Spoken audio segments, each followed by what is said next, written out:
welcome to the very last recording and last airing of the 2025 season of Horrifically Well Read, Bled, and Said. And it is my pleasure to have my friend Tasha join as the final guest. You might know her on Instagram as Cookie Fox, and she was the winner of our giveaway to grow the podcast and say whoever enters and shares and likes and comments, all that good stuff. She won and she was able to bring two friends with her. So welcome, Tasha. I know it's going to be a very fun time. We already like hanging out with each other and have a lot in common. So I know we're going to have a fun conversation, all of us. But tell us who you brought with you today. Hi, everyone. I still can't believe this is unreal that I won an actual giveaway.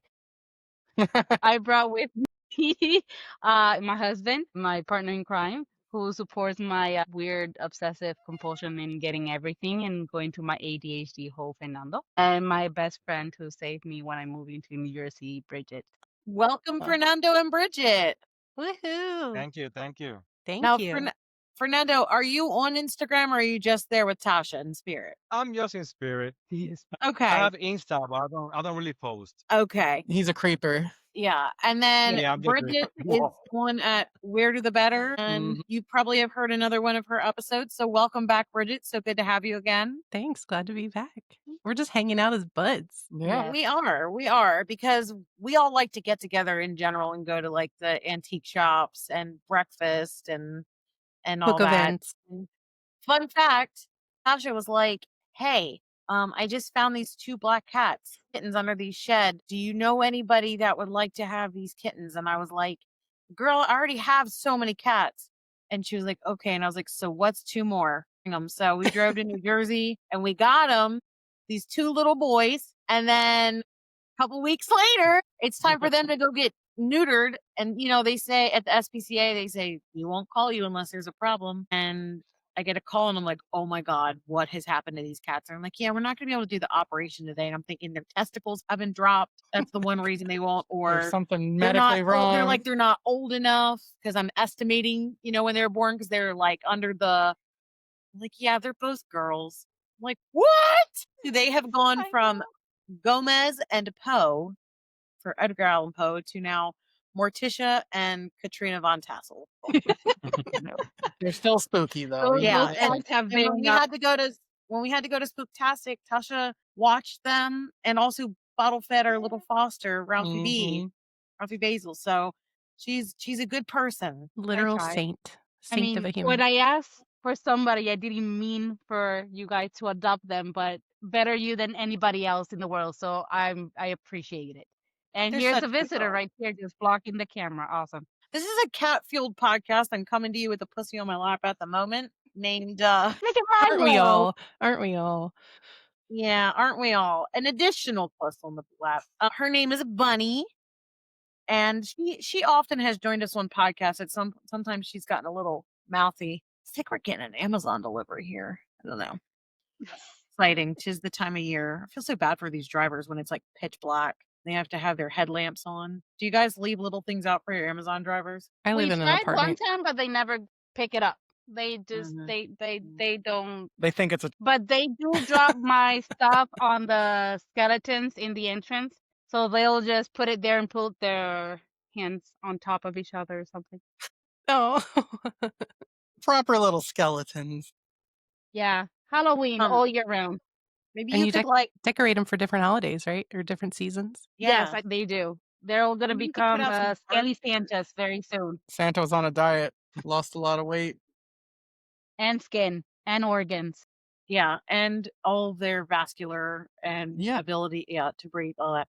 Okay, so what's the plan for today? Tell us, Adam. I'm super excited. This is going to be a really fun format. Yeah, so we kind of sprung it on our two engineers here. Probably we're agents of chaos, and I know you guys are probably much more ordered. So And plans, yeah. Never. No, engineers are a different breed of agents of chaos. Yeah. I always They're say like, we 8 minutes overthink. ago. We overthink and the format. overcomplicate for a living, so we're ready. Bring Oh on the yeah, we're chaos. ready. nice. So you already had lists, just because you're like, you know what, they might ask questions about books. Well, not so, that list, but yeah. So, as this is kind of our last episode of the year and wrapping things up, we have some questions about books that we've read this year. It doesn't have to be 2025 releases, but books that, you've read over the past year that fit a few different categories, leading to, our favorite book that we read during the year this year. So hopefully we are going to have some fun, introduce some books that we haven't read, that our listeners haven't read, and just talk about some of the things that we've really enjoyed this year. So Awesome. Why don't we do Tasha, Fernando, if he wants to join in, if he has something to contribute. I don't know how big of a reader or horror reader. or horror reader, but certainly we can pause and hear, and then we'll do Bridget, Adam, and then myself, if that works. Sounds good. Cool. Okay, so do you want to lead us off with the first conversation here? Get you the information up. I think our very first category is what the fuck did I just read? So, So, what the fuck did I just read? what My book favorite did kind of you- book. Yes. That is the This best is definitely category. inspired by Bridget. Yeah. The weirdest, the most what the fuck, the most unhinged, but you liked it. But And she's maybe you movie don't know why, category. but you did. Movies too, yeah. Bridget hear it, will find Tasha. the most weirdest movies ever. Thank you. I try. You know what? If it doesn't like come to you, and we like, if someone Heck, knows their answer, we can just go out of order. I don't need to. I do have a book. Thought I read it the beginning of this year. I have two books actually, but I read Okay. it at the end of last year on December. But That's fine. It's within a calendar year. There I you think go. that works. So my first horror-ish adjacent book that brought the what the fuck for me was Extraction by Dietrich Stogner. Okay. Oh, And don't what know was that. what the fuck about that book? It was the best summary in 4 words. 3 words or 4. The bull semen heist. Oh my. Okay. Yeah. Tell me more. Yeah, a little more.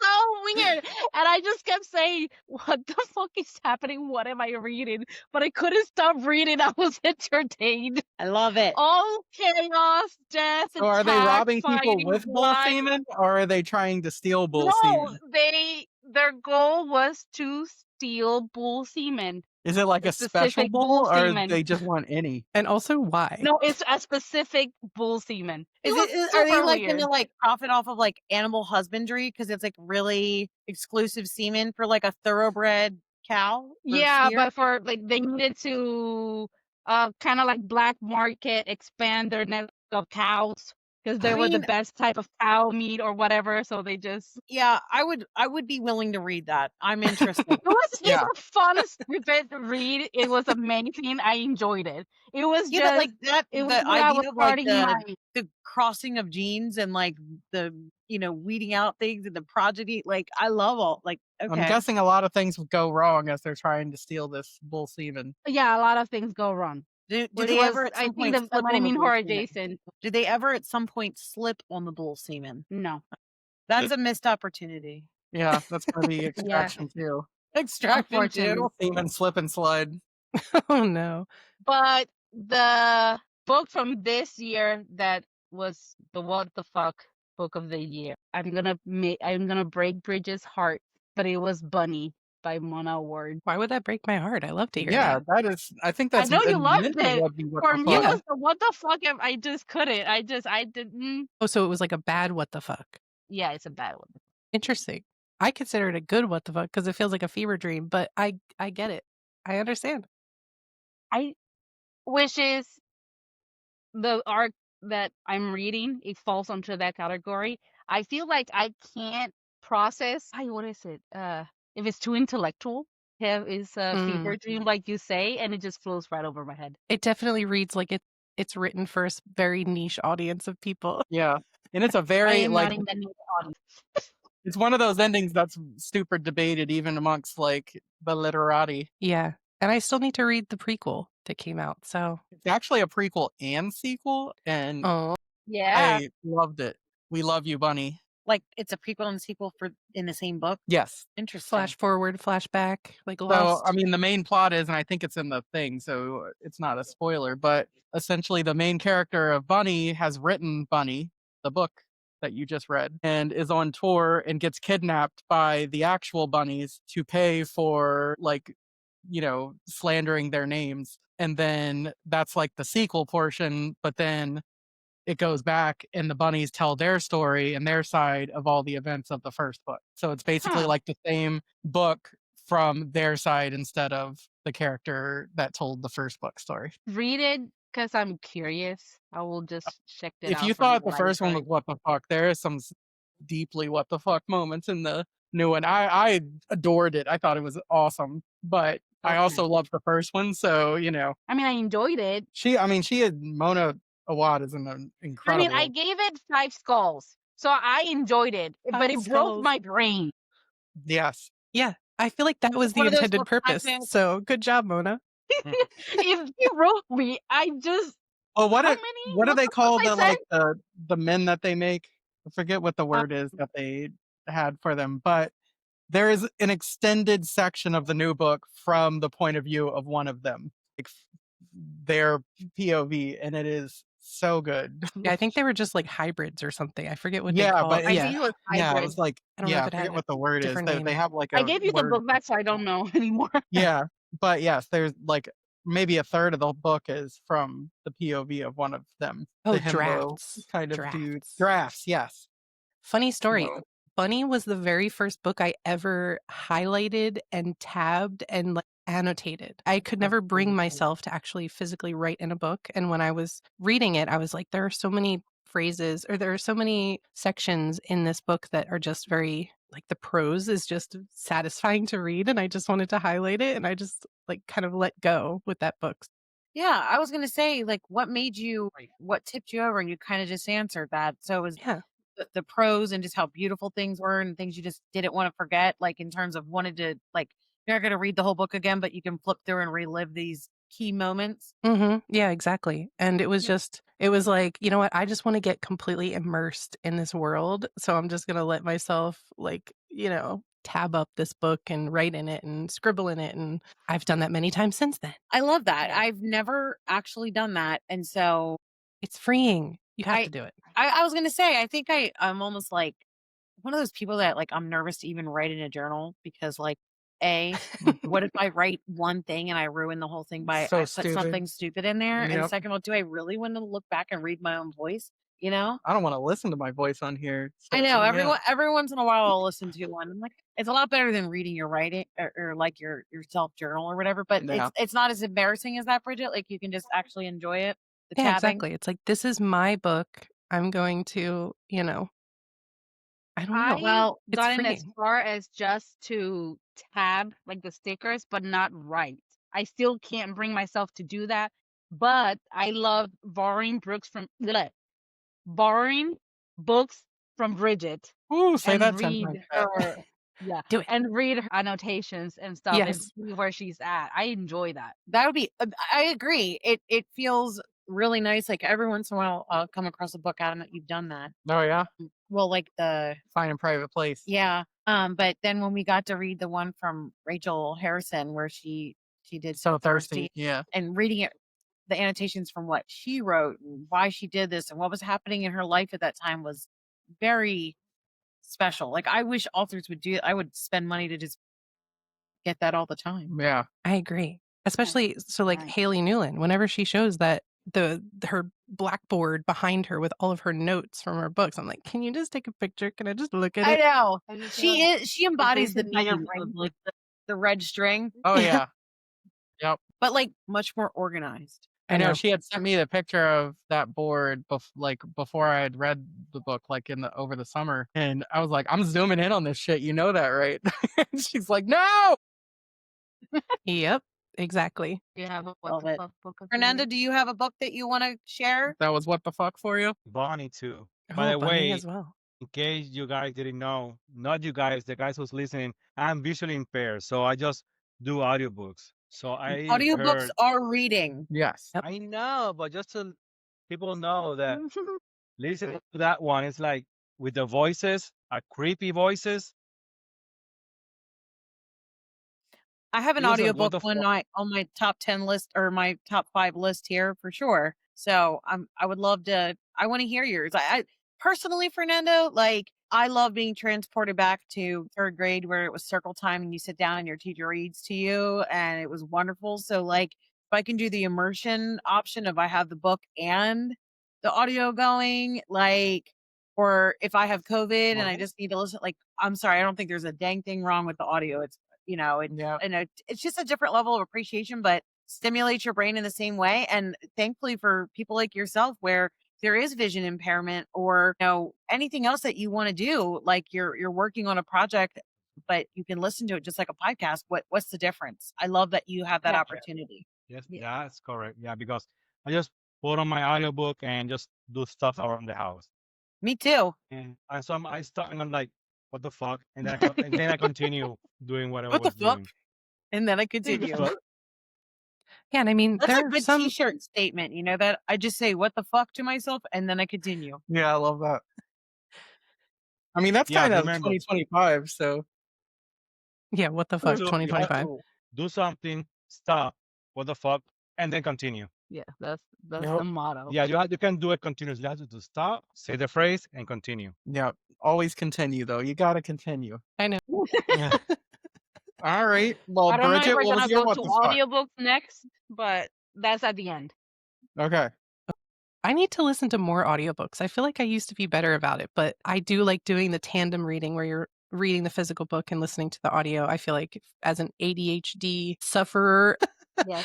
it definitely helps me zero in. But okay, so my What the Fuck book is also my favorite book of the year and one that I feel like I recommend every single chance I get, which is Root Rot by Saskia Nislo. I hope I'm pronouncing their name correctly. It is unlike any book I think I've ever read. I feel like the narration style being told from the perspective of we as like this collective 9 children who are returning to their grandfather's vacation home, and like it's fungal horror, it's uncanny, it's like cosmic in a way. It's so bizarre, so weird, and so like the prose is incredible. That's like a big thing for me, obviously, but it just explores so many different dynamics, and there's the characters themselves are just so strange, and the naming conventions of the characters, it's like the crybaby, the liar, like they don't have real names, and it's like I don't know, it's unlike any other book, and it's a short read, but it's so unique, and I cannot stop talking about it, and I want everybody to read it.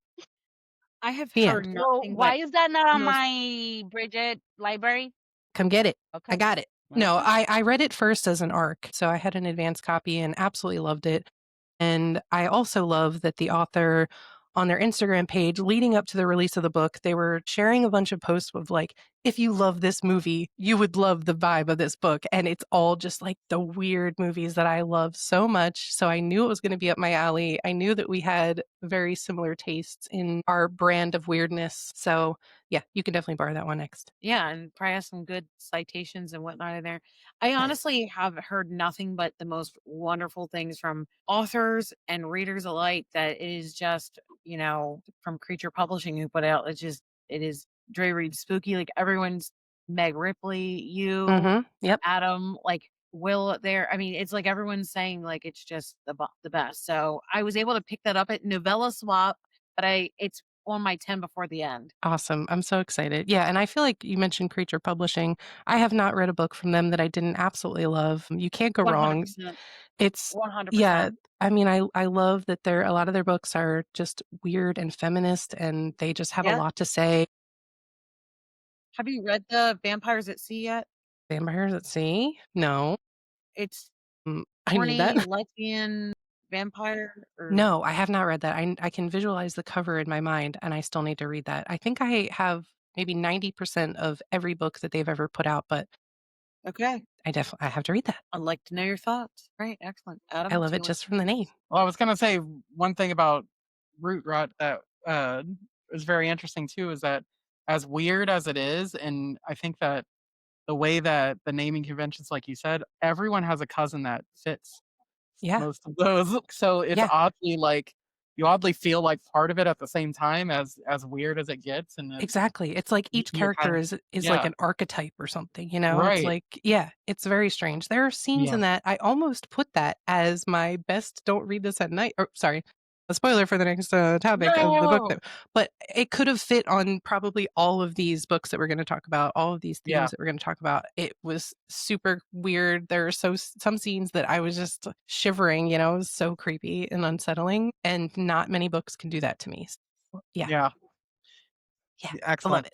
So my what the fuck, and it is in the absolute best possible way that a book can be what the fuck, is Victorian Psycho by Oh, Virginia Lado. yes. Yep, yep. And Like, that'll fit. there were moments of this book I didn't know it was possible to laugh and gag at the same time. I just like it was I read this as an arc, near the end of last year, and I just couldn't believe this book exists and that it was being published by a major publisher and that it was going to exist. And then even more so, the idea that this is going to be a movie. Like, I have no idea how they're going to make a movie that can play in theaters. Like, I don't talking about, think I was aware of that. Do oh you know yeah, we're who's talking directing about it? like, yeah, what's that? Do you know who's directing it? No, but it's an A24 film. Oh Well, my it's gonna god. be Sign me amazing. up.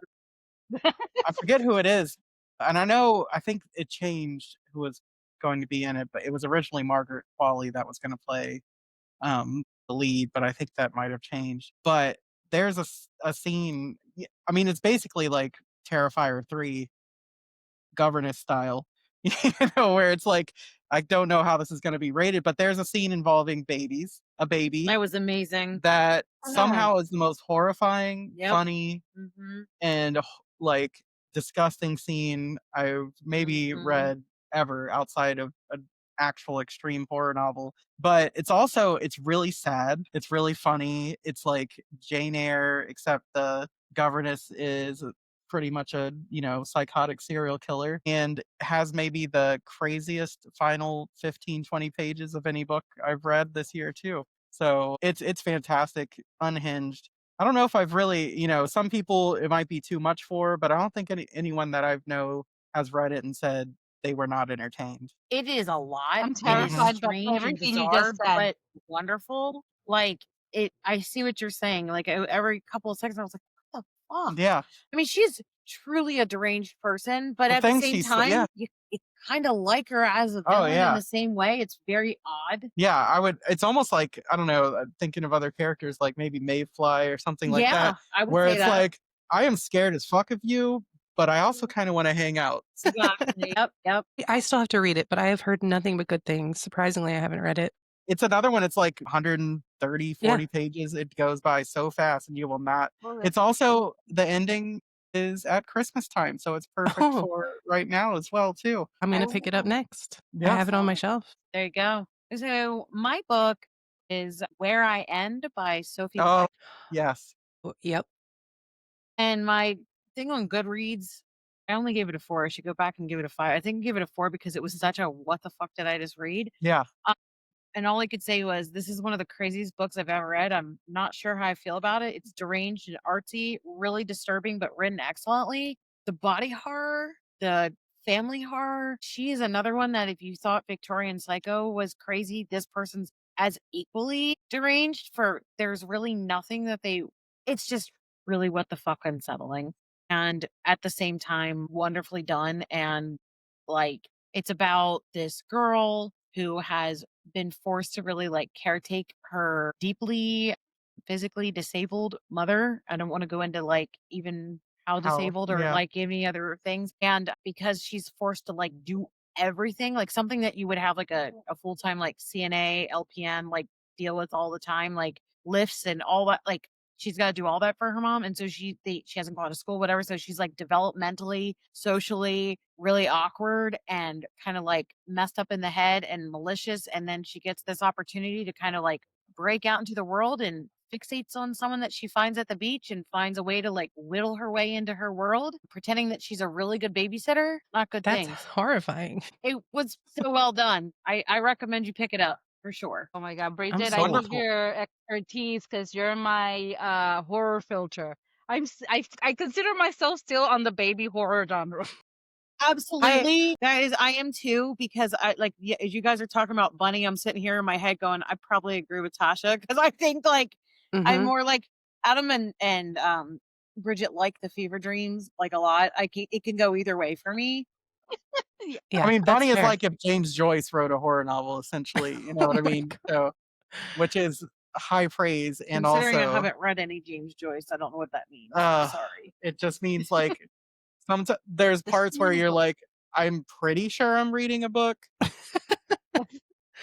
I might be asleep and Yeah. It was weird. I will Yeah. give Only you one that that. I I'll just read keep this it year that there. Actually, root rot does that too to you, where Oh, you're you yeah. just like, said you've used the word yeah. fever dream many times with that, and the But other it's one, also just like, do these words go together in this order? Like, are they? It's like you're just kind of Yeah. like, what exactly is that? And I think that it's one. Yeah. It's almost like if you stare at a word long enough, you're like, that Yeah. word doesn't look like it exists anymore. Yep. okay. Now, Mhm. you have nailed a feeling. I Yeah. get Yeah. it. Yeah. Okay. Right. And that's the feeling I'm always striving for. Oh, Yeah. I Okay. love that. Well, it has its moments. I don't want to be in that world, though. Well, Bunny that and We means you're Love You, Bunny sane, are okay? fairly long. So root rot at least is really you're in and Yeah. out. All right. Yeah. Best don't read this at night experience. Yeah. So what is the scariest book that you read? Maybe we can go backwards this time, or are you ready? I just don't have that. Nothing has beat Stolen Tongues by Felix Blackwell and Rest Uh, Stop by Nat Cassidy. Mm-hmm. That's Mhm. fair. Stolen Tongues. And what'd you Nothing say by this Nat? year has surpassed that for me. Which one by Nat? Rest Stop, Oh, I didn't wow. read Yeah. Rest Stop yet. yeah. that There. creeped me out, and then I had to leave that day, and I had to stop at Wawa, and I had to go Oh, to the bathroom. I'm like, yeah, I'm gonna die here. You know the what? I read Stolen Tongues during the day, and I was switching a lot. I did the audiobook for that, and I was switching a lot of laundry that day, and there was parts where I was like, well, that's really unsettling, or well, that's weird. But I can't imagine reading it at night. yeah. That would be terrible. I think I yeah. I think one of the first books that you loaned me, right, Bridget, when I was Yeah. starting to ease into I don't know why I it went, gave me the just you know what? You're not gonna be eased. You're gonna be dropped down right I there said, into that hole why and don't you never I do don't get know. out. I don't know your why I Epstein started with that on Nick one. Roberts too while you're at it? The opening Yeah. scene of Stolen Tongues is just Yes. like fuck. With the parrot. Yes. But the Yeah. That's thing that's is, probably the scariest part. I remember when yes, I lent it to her, I told her this is at the time that was the first book that ever gave me nightmares. I don't love the ending. I will just say that. I It know does, the yeah. complaints with the book. Yeah. yeah. But yeah, that the book in and of itself, its atmosphere, it's terrifying, it's scary. Yeah. So yeah, I don't know why I started there. I'm sorry, Tasha, but you know what? If you could make it through that, I feel like I always say if I give you a book, I'm like, you read Stolen Tongues, it's fine. yeah, I think that's the thing. And I've shared it with others. I shared it with our oldest, and again, I don't know why it creeped me out and terrified him. And I was like, you know what? Here you go, sweetie. You try reading this one. And now she is us. She got the book and now she's sharing it to others back home and being like, you have to read this book. I want to traumatize you as I was traumatized. It's like The Ring. It is like once you've been affected, you're like, Yeah, but slide kind it of like across. the thing. And I feel bad because I know that we watched the movies and I kind of didn't. Now I softly regret rewatching it because I wanted that fear that I had as a kid Mm-hmm. Yeah. and it's gone now. I blame Yeah. you, Bridget. Rude. I'm sorry. I think it still holds up. It's not as scary. I mean, It's not that's why I scary, haven't. It was actually hilarious. That's also why I haven't rewatched Poltergeist because I don't want to Yeah. ruin that childhood fear of mine. I'm like, I Yeah. was fully That's convinced, it. oh, you're going to sit in front of the TV, you're going to get sucked into the TV. Okay. But yeah, so I understand. I'm Yeah, sorry. I'm sorry. So I what's your ruined the scariest fantasy. book, Bridget? So mine is Incidents Around the House by Josh Mallerman. I love Josh Mallerman so much. If you haven't read Incidents Around the House, Other Mommy is going to have you closing your closet door. And I've heard the audiobook is also equally incredible. I have not listened to it yet. But yeah, that's the second book that has ever given me nightmares. So I I love can Yeah. Josh believe it. Mallerman so much. Yeah. It's a good So thing it's not about a possession at all. yes, the movie comes out I think in October, and it is going to be called Other Mommy. They Uh, changed the title I to can't Other wait. Mommy, but I've heard already that That immediately called. it's going to be Josh Mallerman said that he was scared on the set. So Oh my gosh. Did you guys know the story that I said this when we were talking to Amber Roy that yeah, Adam told me what you did, Bridget, to Tasha, where you're like, go ahead and try this. It's okay. it was probably Yeah. like the second horror book you've ever read, And or he I was think it like, was the first one. Yeah. and he yeah, was like, here you go. And I was like, I don't know. I don't really I don't like anything with possession. I'm scared to death of it. I don't yeah. want to deal with that. No, it's completely fine. Doesn't have any of that in Ghost. here. It's a haunted house. I'm like, 160 pages and I am speeding reading through this. Like, I can't read it fast enough. Like, I'm just, and next thing you know, I was like, yeah, we're probably going to need to do an exorcism. And I'm like, what the fuck, Adam? And he's like, what? And I'm like, it has an exorcism. He's like, no, it doesn't. I'm like, it says exorcism. He's like, huh, I really thought that was just like a haunted house. The only way I saw it, and I was like, you know what? If I have nightmares, because the one time I saw Emily Rose, for Oh years gosh. I had to get up. I would wake up at 3 a.m. and I was like so deep into it. I'm like, is it daylight savings time 3 a.m. or is it real 3 a.m.? And I was like, you had to walk me to the bathroom, Adam. I was so terrified. I was like, if I have nightmares like this, but it actually worked out for my good because to your point, Bridget, if you can read Stolen Tongues, you can read anything. Now, after I broke through and read Incidents, I can read anything now. And I told Josh Mallerman that when I was on the novel Nightmares. He's like, wow, it's such a high compliment. I was like, yeah, you helped me get over my fear to read anything else because now I can do it. I mean, I think that book does have like 3 or 4 scenes that are among the like scariest things Yeah. I've maybe ever read. And So I the can't- bathroom The toilet scene. That's all I want to toilet say. scene, the playground scene. It's the playground scene that lives in my Yeah, head. I don't know yeah. why.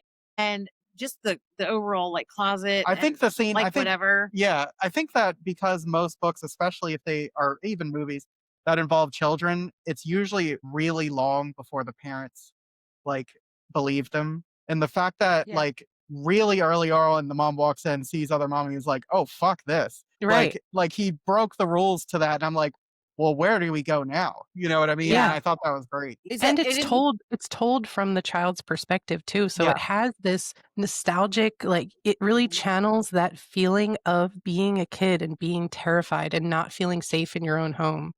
Or those and scenes not being able where to like describe certain things of like, where does it hurt or what are you seeing? What Yeah. do you know? And it's like, I think the scenes where you realize she's in so much danger and she doesn't is also Yeah. like from the very beginning. I'm like, dude, this bitch is coming out your closet and saying, "Can I go in your heart?" Like, you are not safe, girl. Like, what is happening here? It doesn't get better after that. Yes. So it was an excellent book though. Honestly, I mean, really, I could see why you rate that, and I would definitely agree with that. Oh yeah. And I could put so much of Josh Mallerman's writing in there. I always rave about his collection Spin a Black Yarn. I feel like that is one of my favorite short story collections of all time, and I read a lot of them, and I feel like it doesn't get enough credit. So yeah, read more that's Josh awesome. Mallerman. Yes, Right. obviously everyone knows him from Bird Box, but I think that might be one of his lesser books, to be honest. You know, and that doesn't mean that's no, you know, whatever to Bird Box. It's awesome, but Daphne is also another one that's scary as hell. What, Oh, yeah. Carol? So, That's scary. Unbury Carol. Yeah. Yeah, that one. Yeah, no, he is awesome. And So Tasha, I know you've read House at the Bottom of the Lake by him too. I have that. Oh I have your yeah, copy was of a that. good one. I liked it. yeah, It creeped me up because and it's funny underwater. when you talk to him, he's one of the funniest freaking people I've ever like talked to. He is so funny. So nice and approachable. Yeah, He just cranks out the works though. Like I love how he's like, yeah, I just wrote this. I don't even care. Like I don't even know if I'm gonna turn it in. But yeah. He says he has like 30 some books written that just are sitting around. Oh my gosh.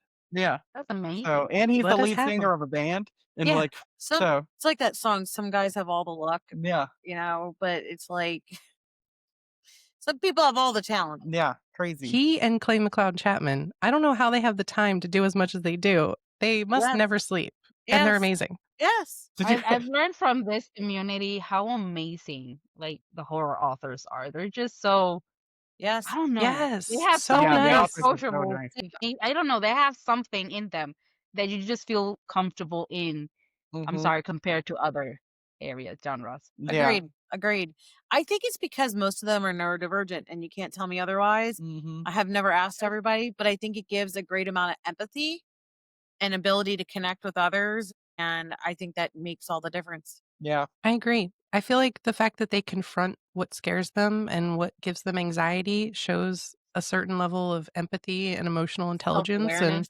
yeah, they're some of the nicest, kindest, most generous, welcoming people you'll ever meet. And if you But they think write about the it, you scariest, probably weirdest shit. a lot of them say I wrote for myself or I wrote because I needed to see someone like myself when I went through these things when I was younger. And really, that's therapy, Yeah. right? So people that have Mhm. gone through therapy are healthier people, and you're like more welcoming and understanding to other people. Yep. That's true. Agree. That is Yep. so true. Okay, what's your So book? my book that scared me the most, or really, it's the book that when I think about certain scenes, I just like get the heebie-jeebies so much. It's a debut novel. It came out, I think, in March. It's called Nowhere by Allison Gunn, and it is an Appalachian folk grief horror. It has okay, so it's one of those books creep me out with creepy kids, and there's a number of scenes where you're kind of walking through the woods, and you think, or the character thinks they see a friend or their child, and really they're being led to something that is really, really bad. And so getting lost in the woods and thinking that you're seeing someone, there's so many parts that she plays with that is are so good. But then also it kind of turns into one of those like everyone's against you in the town and you didn't realize it, and the people that you're talking to aren't safe and you didn't realize they weren't safe. And there's this one scene towards the end where this husband and wife, and the wife is the sheriff of the town. They've lost a child recently and things start happening. And basically, like, they're at this point where they think that they're going to die. And the way that the scene is set up and how scary the townspeople have become at this point, I think that it's a very underrated book. Like, I can't wait for the next book to come out by Allison, and she's awesome. This book is awesome. Like, it's scary as hell. Nowhere. Get it. Oh man, I added that to my list right away. Anything involving Appalachia in general scares me. I feel Yes. like there's And so she's much from West Virginia, so incredible. she knows what she's talking about. The folklore there is incredible and so scary Yep. and amazing. I'm sold. Love it. Interesting. What about you, Fernando? Yeah, just look at the cover to that book. It's so fucking creepy. Does Well, for Fernando have a me, book? yes. For me, I saw the movie when I was like 10 years old because my cousins, The Exorcist. Yes. I saw the movie very young. I got scared to shit. I saw it when I was an adult. I got scared again because me. And then I read the book and I love it, but still scares me. Yeah. The book, Anything with The people that are like, anything with that's my possession. comfort movie. yeah, it's just as scary. The book is so scary, and the Legion is scary as hell too. Yep. I think you were reading it I read only that. on that daytime. Soon as it started Yeah. getting dark, it's like, okay, stop tomorrow. Well, that I don't know movie why. and book fucked me up because I grew up like 3 or 4 blocks from the house That'll in do that it. book. Yeah. Interesting. Yeah. Yay. I Like, I could Fern, haven't. walked up and down the Exorcist stairs all the time. that I have to explains a read the lot. book. I watched I watched glimpse of the movie, but I've never watched the movie. That my That's mom pretty- swears that's the scariest movie she's ever seen. My I I mother don't know if too. it's My mother it's like too. a Yeah, I love Catholic thing. possession and everything. I'm not gonna say demonic in that kind. And The Exorcist, even with pictures, I'm like, nope. Respect. No, it was funny because I don't know if you remember, like, I think we're all roughly around the same age, but in 2000 they re-released it in theaters, and I remember 2000. going to see it, Yeah. and like everyone in the theater, it was all, young teenagers and all that kind of stuff. In the first like hour and a half, they're all laughing and making fun of it Yeah. and all that kind of stuff. And then the exorcism scene started, and maybe 5 minutes in, that theater was fucking silent. Like they like it Yeah. turned on Yeah. a dime, and it was packed. It was the Uptown. Yeah. So yeah, there was That, probably 1,000 people in this theater. And and I by the even end of it, saw like, yeah, it was awesome. because I love the FX, everything with makeup, horror. I know how to do that. And I saw how they made The Exorcist, and it was very funny. But when you watch the Yeah. movie, there's something else. Like, Yep. it had like a spice of something. You Was see, like- now I'm getting goosebumps. Yeah. I would love to watch There's really any horror movie that we wanted to as a kid except The Exorcist. My Yeah. mom was like, absolutely not. You're banned. I didn't realize because, I was little, but we rented Repossessed with Leslie Nielsen.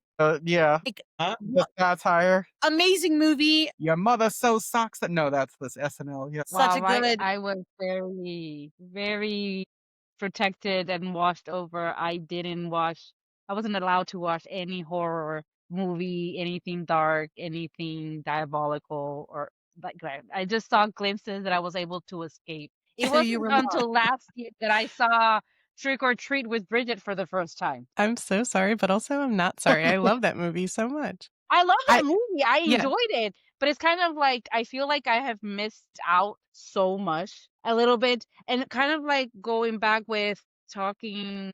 Like I've heard in some of your episodes about Goosebumps books, and Yes. there's another one that's not something that in Puerto Rico you hear about. I don't think so, right? I never heard anything like that back home, and even in our culture over there, there's no spooky ghost stories for kids, I think. Cuco? Yeah, but a book like the No, Goosebumps the book. series. No. So I feel like I'm very behind. I'm trying to catch up. Okay, I hear you, and I think that's incredibly valid. But I always say that I was consensually exposed to so much horror as a kid. Like, I don't watch any horror movies as an adult. Like, I shouldn't say any, but like Very. once every like 5 years, maybe Yeah. you can like it Mhm. is, play the lottery sort of thing. Yeah, you watch Centers and we're good for like 3 Yes. years. Yes. And like, but I feel like I wish I had your experience where I wasn't exposed, but I can completely empathize or understand why you're saying I feel like I missed out because I think that's why like I'm like I can read horror. I can't the visuals on the screen and just from what that was, it just exposed way too young and too much. It's funny. I feel like I had the combination of both of your experiences where my mom would not let us watch anything scary, and then I'd go to my dad's house and we'd watch The Hills Have Eyes, and I would have nightmares for 2 weeks, and my mom Michael would be like, Baring, "I and I told you." met him. So Oh my I was god, With Bridget, that's yeah, like a hell of a back and Yeah. forth. yeah, But I but loved with it. I to loved it be though. I'm not honest, complaining. I loved watching the scary stuff and I wanted to watch the scary stuff, but then my mom wouldn't let us. And I was lucky that I could watch like Buffy and Charmed and stuff at my mom's house. She would let us watch like the 90s witchy stuff and we would like not a make little lot. potions. Yeah, yeah, but It was like under a watchful eye, being like, yep. no. But to be fair, in a way, it's a good thing that I didn't watch those scary movies because as an adult, I learned that my brain betrays me. One of our dates when I was going out with Fernando was the movie, I forget. The first movie that I took Tasha, The first movie that he took me What? on a date, Paranormal Activity. Which one? Paranormal Activity. That's the one Josh Ballerman said he Was the walked scariest out and movie was he ever watched. terrified. Yeah. Yeah, and then I stayed over, and then he realized that I become a zombie alive asleep, and I think I punched you, I bit you, I attacked you, and I was asleep. So he was Start like, the "What the exorcism." hell?" So it is best to not show me those movies if I'm not prepared because my Fernando, you done subconscious fucked up. will retaliate. Were you like, Looking for the camera. you were like, after you showed me this movie, you are now marrying me. Yeah. You're stuck with me. Yeah. Our soul. I just want to see the alternate ending because I was there, one of them, and in theaters it was another ending. So I'm like, did you want to go see it? Oh yeah, sure, let's go see it. And then, yeah, The alternate ending was actually her kicking your ass in her sleep. Yeah. Yeah. That was I the would just final alternate ending. yeah. Yeah. I I'd mean, like I to like say it, but that yeah, it's good to know that she's as wild in her sleep as I can be. Yeah. Because I'll have full conversations and I'm accused of saying Yeah. things that I am not conscious yeah. for doing. By accused, I mean you say them. You just don't remember. I some of don't. them. I have Fernando's no. putting me on blast Allegedly. saying the same. I'm not saying anything. What no. did I do the one time where I like? Well, I don't know. Yeah. I've said some. Yes, it's usually heinous shit. Has it gotten better Set up over the the years? Or you videotape. not tell me anymore. Yeah, you don't. Yeah, it doesn't happen like it used to. That's for sure. Because it would definitely be like. Well, I think maybe I don't know See, we go because back it to don't therapy like. again. Yeah, I would like wake you up Yeah, and we'd have because cool conversations, and then later I'd be like, "Okay, so do you want to do that now?" And you're like, "What the hell are you talking about? You said that we were gonna." I exactly was like, Okay. you know, talking you about can't have these exorcist, conversations with me in the morning or whatever. That is not me. That is asleep That's me. I other have no mommy. idea who the Yeah. hell you talk to. It's like You amnesia. see, that's the exorcist. This Yep. lady, Yep. she sits on the bed, start talking. When I'm like, I'm not even gonna talk to her because no. Well, I don't know if you know, but Clay McLeod Chapman has a horror romance coming out next year. And the plot of the book is that this guy has a one night stand with a woman, and then she leaves. And a couple months later, he sees her at a restaurant, and he's like, "Hey, I really had a great time. I wanted to go out again." And she has no idea who he is.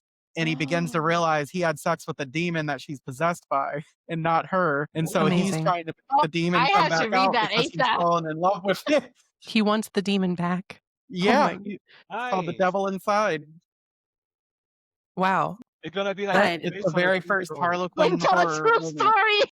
Do you feel like you want that from me sometimes, that you prefer the spicier, more aggressive me that will? No, No comment. No comment. no, I like real you, not the one that tells me that I'm fucking embarrassing and like you're like, Oh. oh, you're such a fuckhead. Like you're just like, and this He hasn't doesn't. happened for years. This is years ago. I thought you said I said you like to go fuck yourself. Yes, like it would be all kinds of stuff. Yeah. I think Mhm. Oh, like wow. my Spicy. nightmares of like any of those things, like I don't have those things anymore. But Yeah. they used to be Yep. again therapy and medication. Yeah, exactly. And I was You like, know? why would I say that to you? I love That's you. so funny. I think it's medication. I that love has, you more know- than anything. I would do anything. Oh no, I for would you. know. Like when you would do that, I would know it wasn't you. Okay, thank But, like, you. it would be- wasn't. I maybe listen. In the morning, I would Maybe wake up. I did yeah, have a demon because, and then I did do all that like that church Zoloft work helped one it, yeah. where the lady laid her hands on me out. Me, you know. Yeah, you were about to lay some hands on me. I'll tell you that much. Yeah. It's like right. you've heard can you match my freak, but can you match my demon? Yeah. Exactly. That's what I I want. cannot. Somebody I match my promise freak? you, I was not able to do so.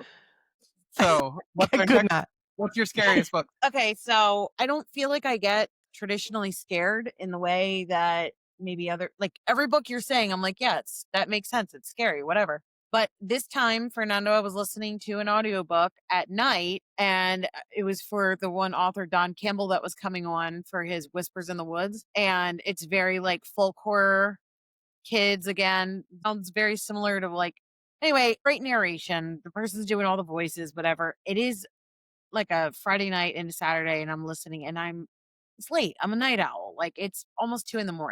Hmm. and I'm at like 95% of the book. And like, well, the first time it was maybe around 70% done. And This entity this speaks. entity Yeah. starts speaking. And I was like, I actually fucking screamed and woke you up. And Yeah. I'm fully awake. And you're like, what? And I'm like, oh my God, I'm so sorry. This is the scariest voice I've ever heard. Like true, like demons freaking me out in my ear. And the way that Don's written the whole thing the whole time, I mean, it's just like crazy as hell. And then it's towards like the last 90%. I am literally like holding my headphones, like, oh my God, make it stop. Please let him be done. Please let him be done narrating. Like I'm just like, I can't take much more of this because it is so scaring to me to like in my nervous system bones. It was horrible. Naturally, before Don came on the podcast, I made Adam read it. And I was like, I swear to you, you're going to be scared by this. Yeah, and then it got to it, and she'll know she was sitting across the room, and I was like, "Oh yeah, okay, yeah, yep, I see what you And mean." then later on, you were like, holy shit. Yeah. That is aggressive. Like it is. It really is. Yeah. He's like, I don't want to meet that. I want to be involved with that. Nope. So really good. I think talent there just brought the book to life. Yeah, because if you, let's say, you read a book, you can put any voice you want. But when you are doing an audiobook, that voice stuck with you. Like, It will stay with you. yeah, Yeah, Yeah. It because will I make would it have like, more real. yeah, I would have speed read through that section if I had the book, but he sent it to me as an audio to read, and No, I can't. I couldn't go past it. I was like, Yeah. No, that's funny because when you think about audiobooks, so like very rarely they'll have like a sound effect. But Influencer by Adam Caesar was audio only to start. And it has one sound, like the whole book, there's only one sound effect in the entire audiobook. And it is the meanest sound effect. And it happens at a time that is just so shocking. Like I think I wanted to have diapers on. Like it just gets you so, and it's like a jump scare, it's not like creepy. It's like such a jump scare. Like when it happens, it's like, it was like a holy fuck moment. And, When you I'm say you sure- wanted to have diapers on, that implies that you didn't and you regretted it. So Exactly. Listen, I said it. It was too late. I said it. You didn't have to go back and point it out and I did. talk about it more. Like we all heard You just it, wanted to okay? put it on record. We know what Yeah, it yeah. said. Let the jury make note. does Listen, anybody know if Don't drink the- a lot before you listen to that. Does anybody know if the book by Nat Cassidy, The Mary, if that has an audiobook Yeah. yet? I would love to hear Oh. that, just to hear the aunt. Mhm. Oh yeah, the aunt is the greatest character. She is so great, but I'm wondering what she sounds like and how it's done. Of just she's so deranged. Yeah, I We'll think have to I read that listened one. to that audio actually. I think we have it. She has much of like a real smoker's. That's what I was Yeah, hoping yeah, for. yeah. Just like, Mhm. okay, all right, sounds good. All right, Yep. all right, next. Yeah, what's next? Let's see what we have here for 3 of the 5 topics. So we're about midway through. The third question is a book that could bring someone into being a horror reader. Like if they weren't, and we've already said Stolen Tongues. Bridget, if you can slip Yeah. it past someone, try it. Slip Right? I'm past shocked I Stolen started Tongues. there. So I will say another one that I started Tasha on that I didn't read this year. I'm sorry, I didn't get the memo. It had to be one I read this year. But It's it's one fine. that I always recommend is Horror Store by Grady Hendrix. Yes. If you're not familiar, the format of the book, it looks like it's an IKEA catalog. Catalog.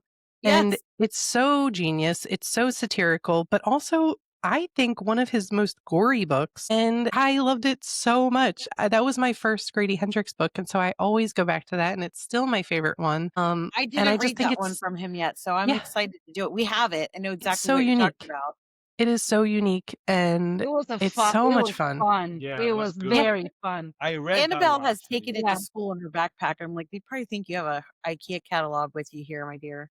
It's a And I massive think catalog. Very, very nice. exactly. And I think that's something that I love about horror and introducing people to horror that they might not be familiar with is that it can be really funny and also scary at the same time. So, yeah, I think that was probably your Like second kind of one that you read. making it relatable. Stolen Tongue is kind of like a cabin in the woods vacation type. Horror Store is you think you're in IKEA and you walk in IKEA, you freak yourself out.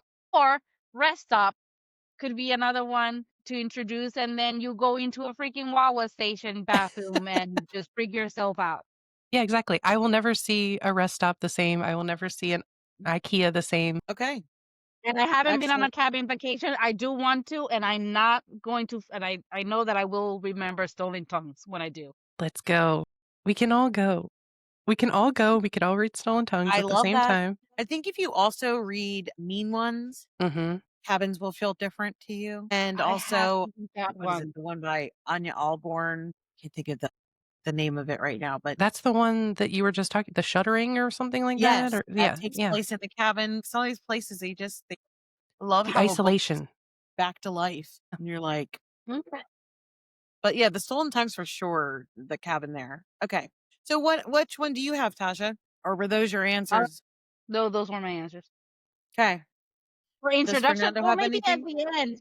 For new readers from this year's the already current release, Do Better by Adam. Ooh, Yeah. yeah.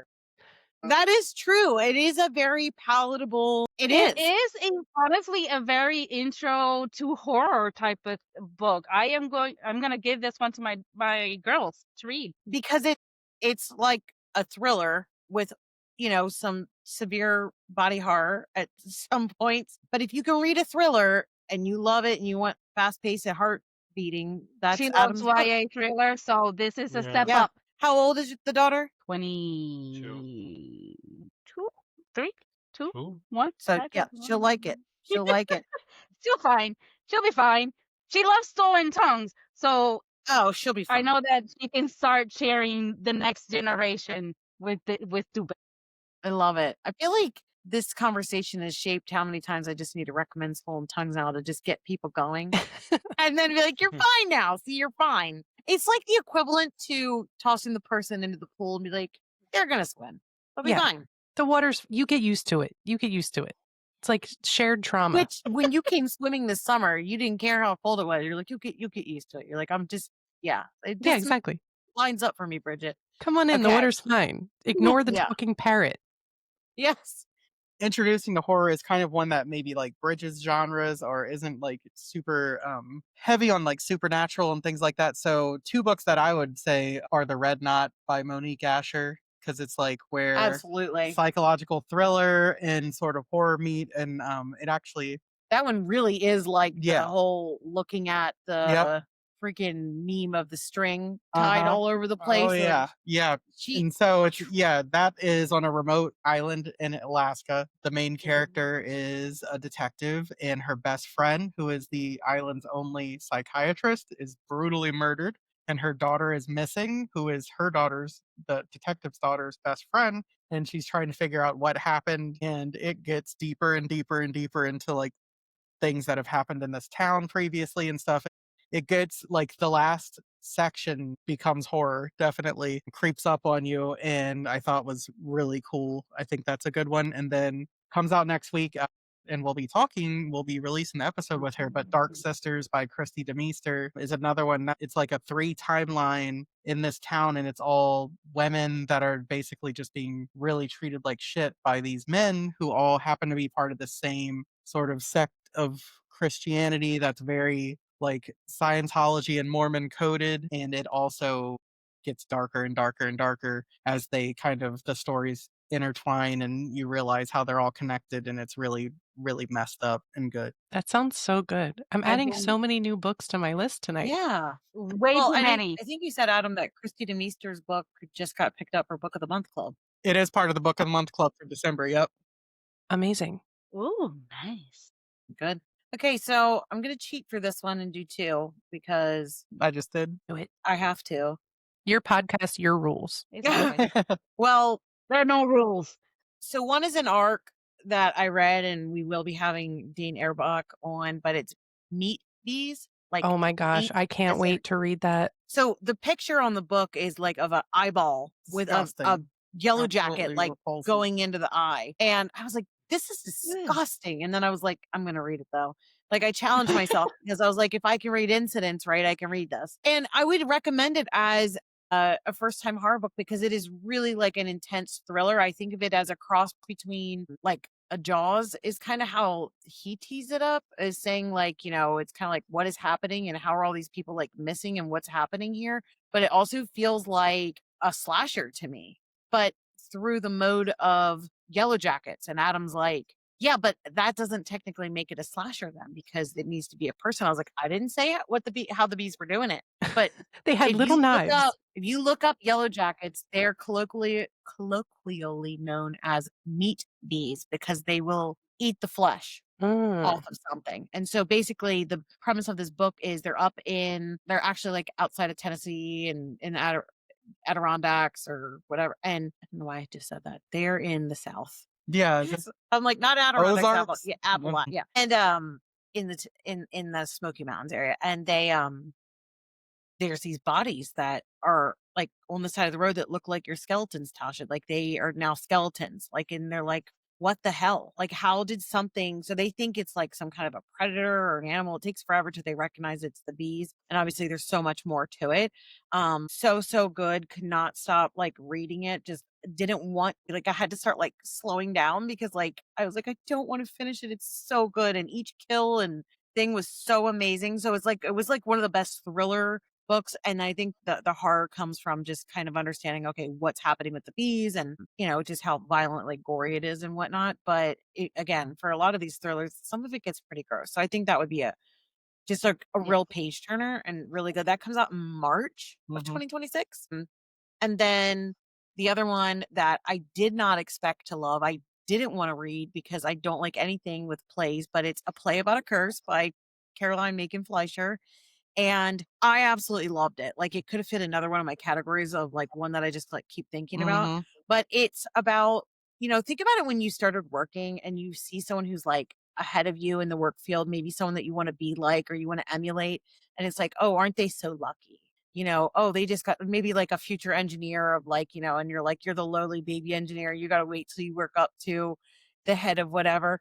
And you're just like, it takes it from that perspective, but it's from like acting and coaching and and so this girl is just so fucking jealous of her mentor. And she just like decides that like she can't get over her. She's a little deranged.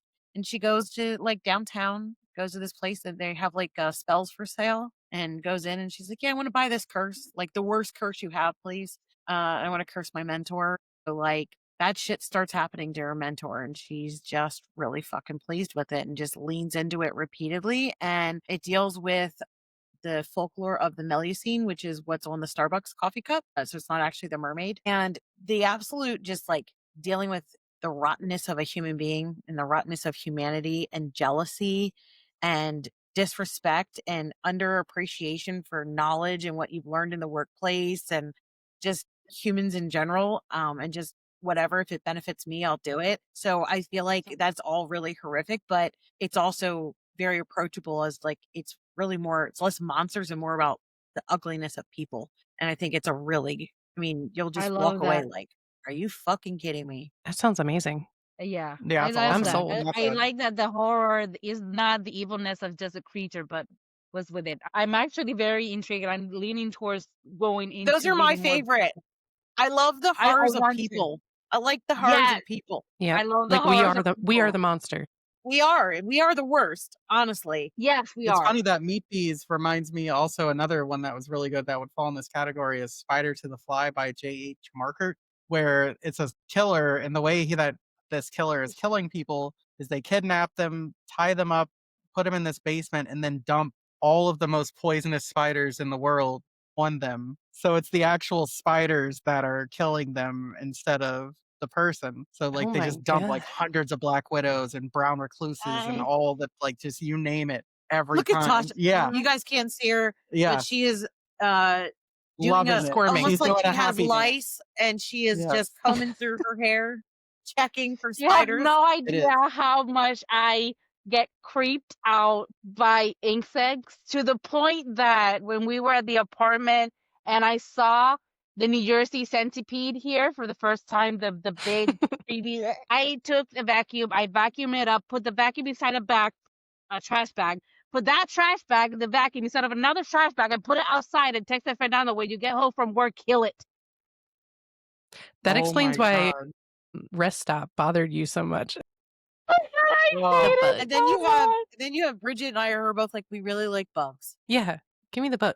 I don't want to be I covered in like them, seeing but them that Yeah. like I like Well, seeing the maybe. skellies and the the ay como se dice when they preserve it, Oh oh yeah, like yes. the taxidermy and whatever. taxidermy, yeah, that nice. Alive, no, kill it. Yeah. That's fair.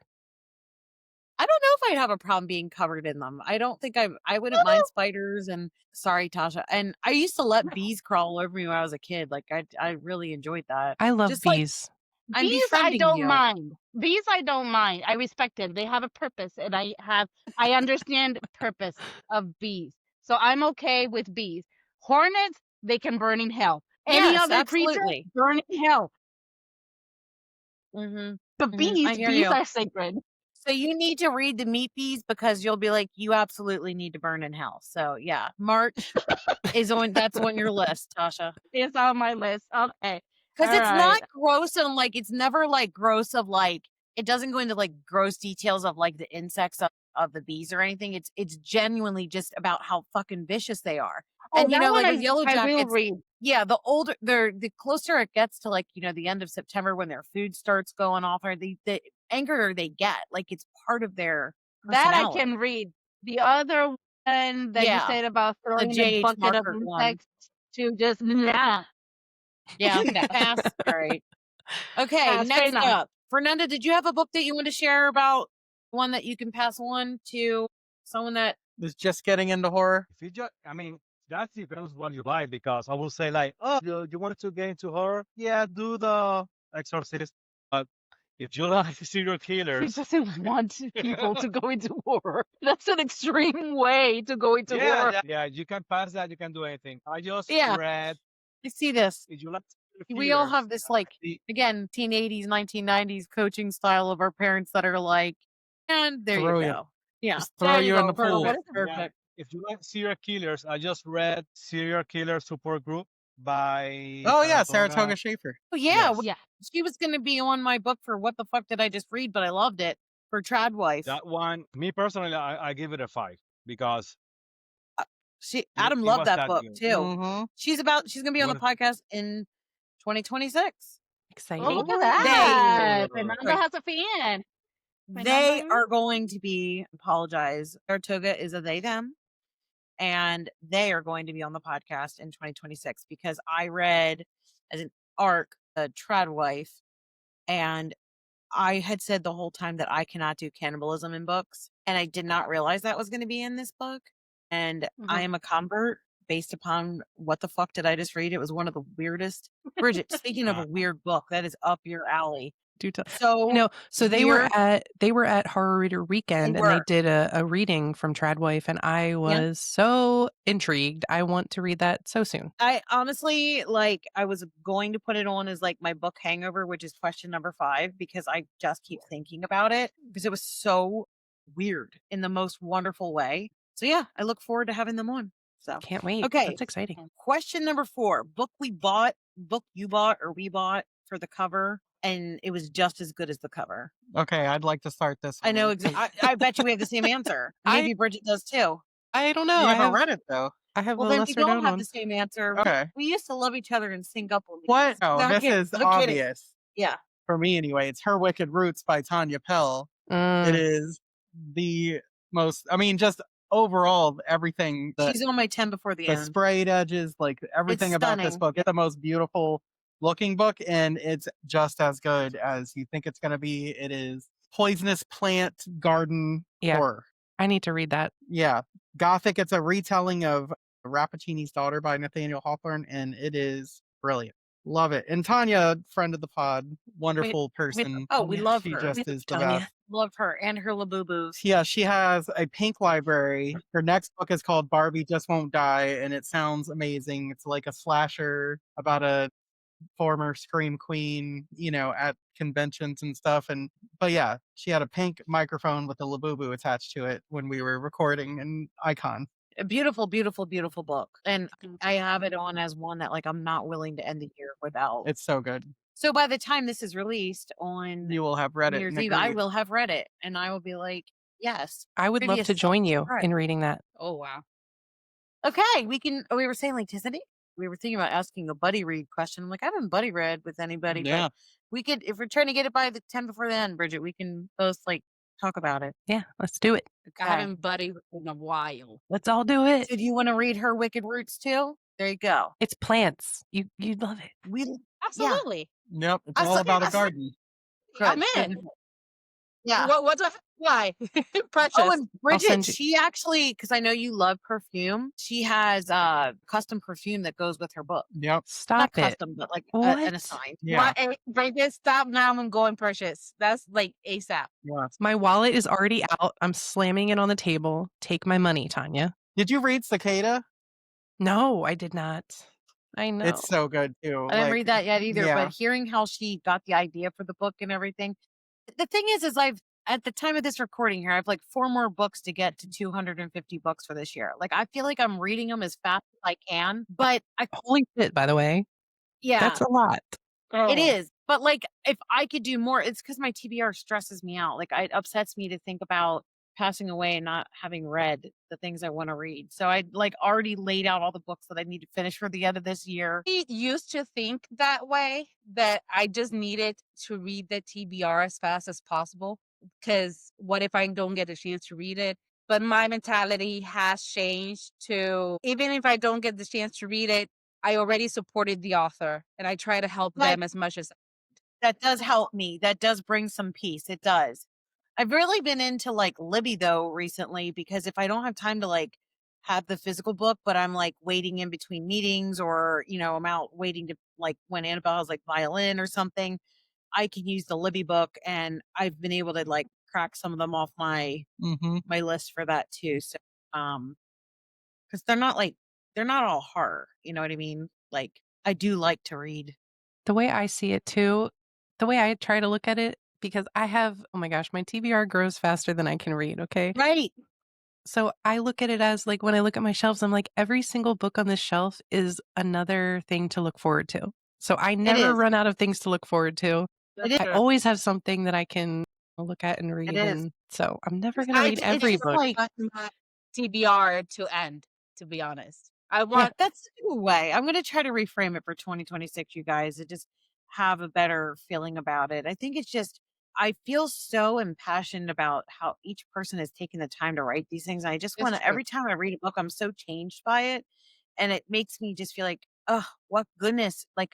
do I think is going to be in here? And I don't even know what's waiting for me. And then, especially like, I also would say this too. I have so many books on my TBR that I think I'm going to give away maybe half of them or sell them or something because my tastes have changed so much and I've really found a groove of what That happens. pleases me so much. Yep. And I don't want to be pressured to have to read the ones that just don't fit me anymore. Exactly. And they'll fit right for somebody else, you know? Yep. Yes.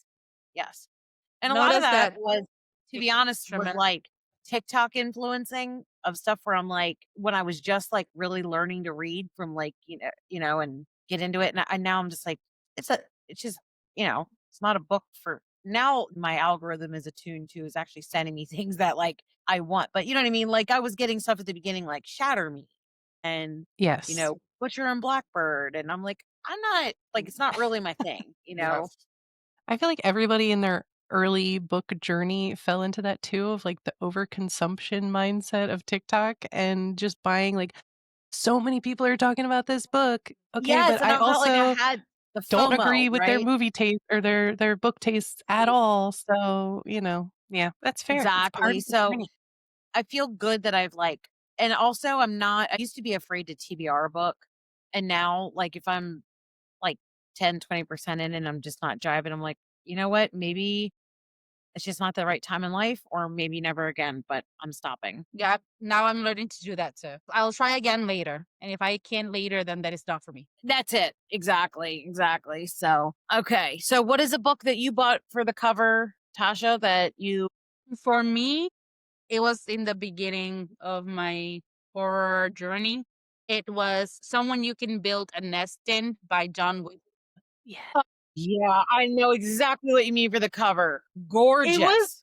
something called to me, and then I've heard good things, and it's kind of a mix of horror romance, Evocative. merged.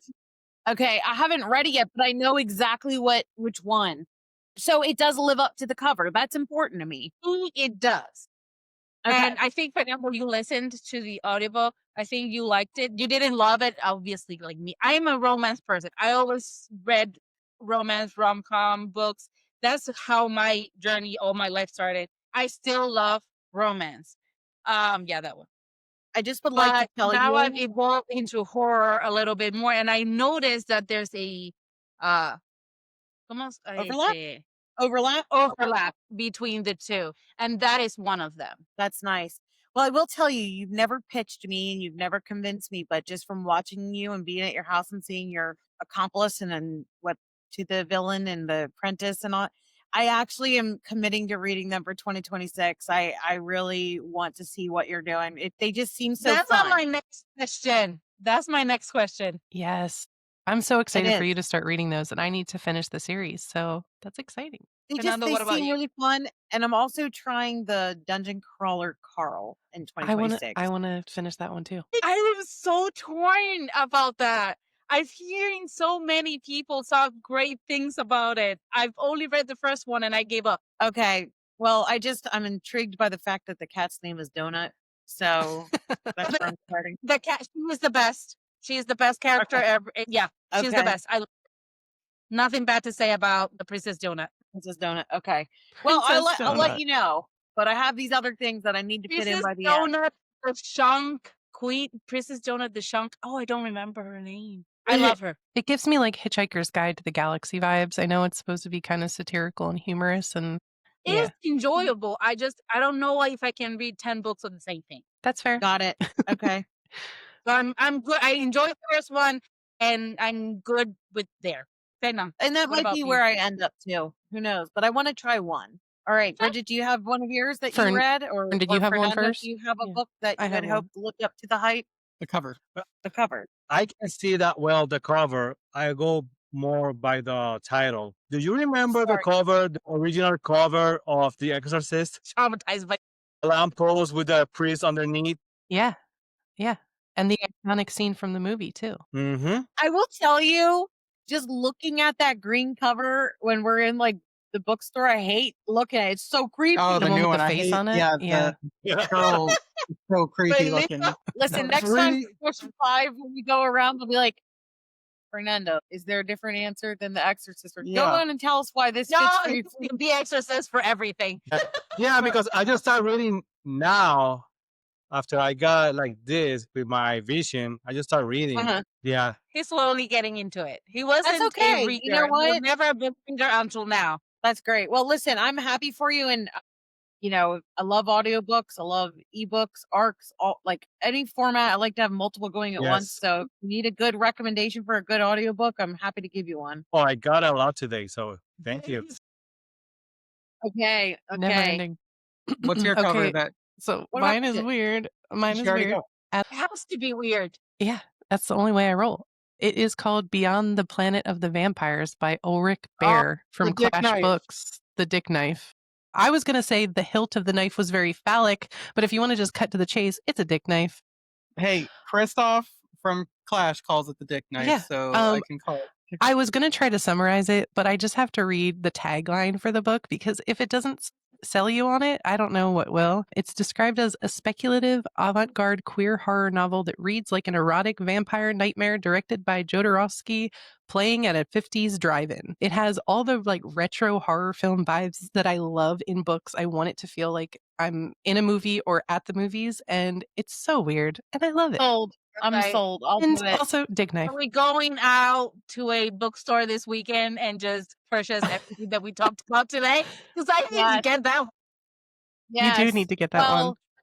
Well, that sounds amazing. Thank you for reading the blurb. Why recreate something that's so perfect? I love it. So Yeah. yes. Yeah, don't So, look So like good. no. feel like you teed me up here, Bridget. Mine is the film you're about to see by Yes. Haley Newland. That was one of our first audio recordings, and I was like, okay, I'm going to read all these people as they come on. And you know, looking at that cover, I was like, instantly, like, I have to read this. Like the art, like when you said it makes you feel like you're in a 50s cinematic drive-in, and just all the feelings. And then that book itself, like that's another one that I could say is like an intro to horror. Like I probably will end up buying that for my or making my mom read it as she will have had her knee surgery by the time this has come out. But I'll be like, but she gets nightmares really easily. Maybe I shouldn't while she's on like Percocet or whatever. Not a good or maybe it could be a good idea. They're coming out of the wall. But it is one of those ones that there's a lot of violent kills, but it could be a good intro to horror book too. Yeah. I think horror books and films for that one because you're gonna be watching some films after that. Yeah, because then I was exposed to that, and I had never watched The Tingler or House of Wax or anything, and I was really interested. But that book was like, again, one that I was like, made me want to cry a little bit, like in a weepy way, and a like, holy shit, you know, and just I felt like you were just living in full nostalgia, and it was incredible. I agree. Definitely a full 5 stars. Yeah. Like 500. 6. Yeah. Agree. Okay, and the last one, number 5. Number 5 is Wait. essentially. Didn't we skip one? No. Nope. Oh, do we? Oh, we had a bonus. The non-horror, your favorite non-horror book that you read this year. I Yeah. have one. For me, it's, you already mentioned it earlier. Assistant to the Villain series by Hannah Nicole Mayer. I love It's so why? good. It's amazing, completely different from horror, different genre. He honestly is an own unique little world. It's worth it. Yeah, I know she's a huge Princess Bride fan, and it has that Yeah. humor Oh, and okay, cuteness, and wonderful. yeah, it's the vibes are there. Yeah, the vibes are there. Okay. I love Princess Bride. Mine. Oh, sorry. No, I was just gonna say, like, I want to laugh and also be entertained with like a good script. I think I want to read a little more comedy in books, so that sounds really nice. It is. You're gonna love it. You need the giggles, so that's gonna give you the giggles. Hopefully. And I love the frog character that just holds up little signs for what he wants to say. Yeah, Kingsley. All right, go ahead, Bridget. So mine was actually one that I reread this year, and it's one of my favorite books that is not horror, and it's called The Wall by Marlon Haushofer, I believe is how you pronounce her name. Okay. It's more of like a dystopian fiction. I wouldn't quite say it's sci-fi, but the premise is that this middle-aged unnamed woman wakes up in a cabin and finds that there's this invisible wall trapping her inside of this town. And she, along the way, is just kind of exploring, trying to figure out what's going on.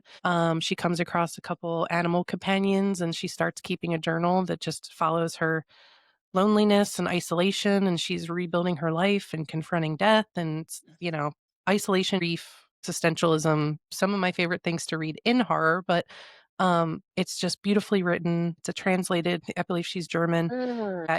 I feel like it's the Walden for middle-aged women. And it spoke to me in a way that books have not in a long time. And I just love it so much. Reread it this year. And reread, I wanted to read a couple different books that had similar themes. And so another one is a sci-fi book called Earth Abides. And it's kind of also dystopian where it's the end of the world and they're just kind of tracking how nature reclaims itself after a giant plague wipes out a lot of humanity. Oh my And god. so That I sounds love up that my stuff. alley. I know.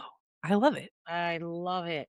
There's not enough questions on here for like, like I said, close to 250 books because there's makes me feel like all these are like my babies, my children to like have to sit here and like narrow them down. Like, Yeah, I can't we know. have some relatives for like at least like I'm like I need to do like a top 20 or 10%, which would be like 20 books or 25 books that I needed because there's so many as you're saying this, Bridget and Tasha, like more things are coming to my mind of like, oh, I could say this, oh, I could say this, and and Oh, that's yeah. it's a pleasure to be able to say that. But that sounds really good. I would definitely check that one out because this is the first year that I've read like sci-fi and I didn't expect to love it in that way. So now I really want to check it out more. Yeah, I feel like it was funny because sci-fi was actually my gateway to reading more horror. I mean, I grew up reading horror as a kid, but I read so much classic sci-fi for such a long time. That was all that I read, especially dystopian or apocalyptic books.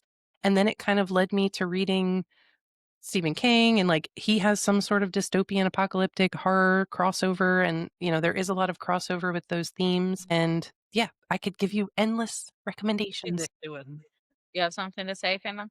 As a non-horror? Non-horror, I will say if cats disappear from the world. Oh my Okay. god, Oh I've been wanting yeah. to check that out. It's Yes, good? it's good. It's not the Well, title. Don't go by the title.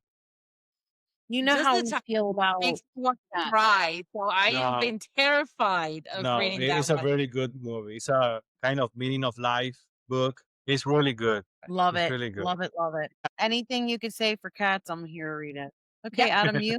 So, okay, when it comes to just books that I've read this year that are non-horror, not released this year, but read this year, I just read it, and it was a recommendation for a long time from you, and that's Beach Music by Pat Conroy, which is horrific as hell. So much of it. It It's the goes, most horrific book I've ever read. yeah, a lot of it has to do with World War II and things that happened at that time. But it's basically the story of a man whose wife commits suicide and he moves to Italy with his daughter, and then circumstances bring him back to South Carolina where he grew up. And you just, the wealth of the characters, and, Pat Conroy obviously is sort of a modern day Faulkner, kind of, he's very high in esteem as, basically a new classic American author. Obviously, he's not with us anymore, but it's one of those books that when you read it, you're like, yeah, this is canon. This is an American classic book that everyone Absolutely. should read, and it definitely It's like is amazing. the way that the people feel about like The Nightingale by Kristen Hanna. I think it's more It's like, way worse. well, I think The it's way they felt even, about like Ellie B. Sell's Night, who well, lived through it, I feel like it's still yeah, worse. I think it's on the level of like I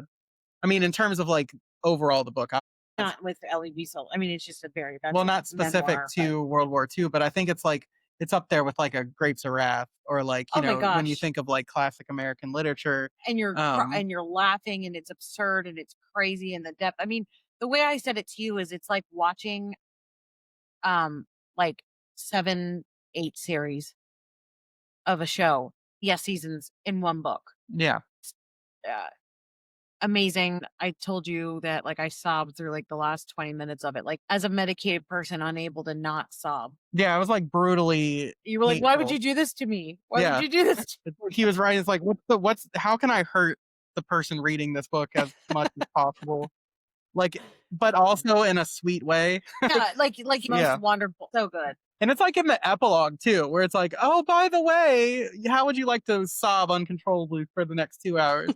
Thanks, Pat. How'd you So my next know? tattoo will have something to do with beach music Yeah. because um it's like one of those things that's made this imprint on my heart. I'm so glad that you felt that way too No. because especially when you love something so much and you recommend it to someone for them to be as genuinely pleased by it. Yeah, definitely. Amazing. And then like a book that came out this year that was non-horror is a nonfiction book called Baldwin: A Love Story, which is about James Baldwin, the author, and it's a chonker. It's like 800 pages long, but it's a biography of the author James Baldwin, who ironically wrote very short books. When you talk about sort of the things happening in the country right now, race relations, looking at the time period that he was writing in the 50s, 60s and seeing how things have not changed much, but then also sort of how this brilliant writer was shaped by the relationships that he had. And he was one of the, you know, a trailblazing, unapologetic gay man at that time, a black gay man. It's really inspiring and awesome. So that's a really great book. How far are you read it already entirely? Yeah, it came out like in February. I read it, yes. But yeah, James Baldwin is one of my favorite authors of all time. Like, if Beale Street Could Talk, Go Tell It on the Mountain, Giovanni's Room, like The Fire Next Time, he just is one of the great thinkers and fiction and nonfiction writers that we've ever produced in this country. That's coming from a mastering degree in literature that has Yeah, read almost seriously. all classics, both English, Russian, and American. Some French. British. Okay. It's high praise. Well, yeah. It's good. So mine are The River is Waiting by Wally Lamb. I was thinking about I that think it one. just won for Yeah. the Goodreads Award. Did it win Best Novel? Maybe it didn't, or had a lot of votes. It was in Or the no, I final. think It was one of the finalists. Frederick Bachman, my friend's one. I haven't Oh, was looked it? it. But the premise of that book, like within the first chapter, it starts out the guy's lost his job. He's like drinking and drugging all throughout the day, but like functioning. And he has twin kids that are like in car seats, and he gets distracted, forgets to buckle the one in, backs up over the kid, and basically gets arrested. And it's his journey through prison and like what's happening with the one twin that's alive, what's happening with his wife, like how do they negotiate? I don't know why it's not a horror book, because it is one. That is another one that will just hurt you in ways that it's the most wonderful. It's a masterpiece. Everyone's like the Wally Lamb, like, it's like a story that just will live in your heart. Crazy. Wow, that sounds amazing. It actually, if you can get past that first part of like that, the rest of it is like it's all about the rehabilitation and the life in the prison system and working through therapy of unforgivable acts. Again, like we are the monsters, right? As humans. So and my other one that I just absolutely cannot recommend enough, that's kind of a what the hell did I read, but also not a horror book and a romance, is Shark Heart. So basically, you know how you can come up with any kind of a disease where somebody like, okay, you have, stage 4, whatever. You have what's like it's one of the ones that people get when they're older, Alzheimer's? where they like shake Parkinson's. Yeah. Like if you were to get a diagnosis of that, well, basically in this book, you get a diagnosis that actually you have an odd gene. And so he finds out they're early into their marriage, like maybe 6 months, and finds out that he's having all these weird medical issues. He goes and gets tested and they're like, yeah, sorry, you have like a chromosome and he gives the Latin name. And he's like, what is that? He's like, you're going to turn into a shark. Like you are fully going to transform into a shark. And the love story of what this woman within the first year of their marriage has to do to adopt and adapt to her husband losing all his teeth, his face changing to eventually like the way he just needs to eat like so much meat, and the things that she's willing to do to, and then eventually like, he's like a shark. He has no ability to control himself. And so he's a danger to her. And with this mutation, so I mean, but he still has all of his memories and he still knows he's married, but they can't talk anymore. And eventually he has to be like, if she doesn't release him to the ocean, like the rules in this world, like they will release him. And so he has to go out there. And so it's like he misses his wife. He loves his wife. He's trying to navigate this entire new biome. And so is she. It's fucking awful and heartbreaking and wonderful all at once. And I saw your video review of this, and I thought the same thing, that it sounded amazing. I'm I literally buying this book right now, by the way.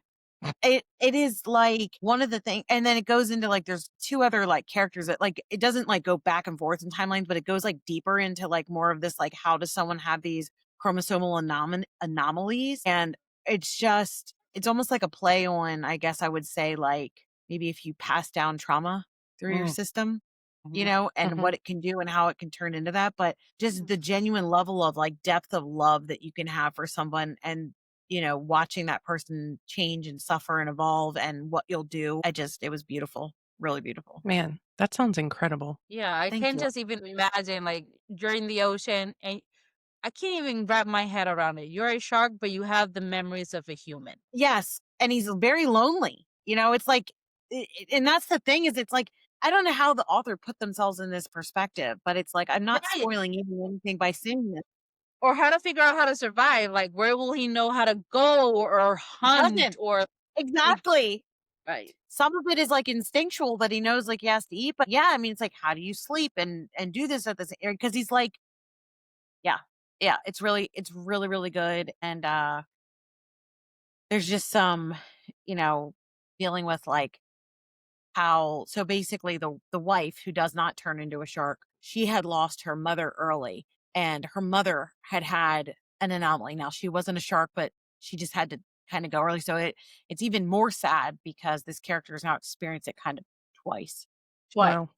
Wow. in a way. Yeah, but I mean you find that a little long, but it's just the storylines are so good. So Bridget, I hope you love it, and Tasha, I hope you read it and love it. Like that's I don't reread books. That is one that I would like worth rereading. And there we were gonna ask a question, like one that you would love to like be made into a movie. Like that would be one that I would be like, it needs to go to the big screen. Oh wow. Yeah. Oh my gosh. I I can struggle imagine. with that. I love books so much that I'm always terrified when they say they're gonna do a series or a movie.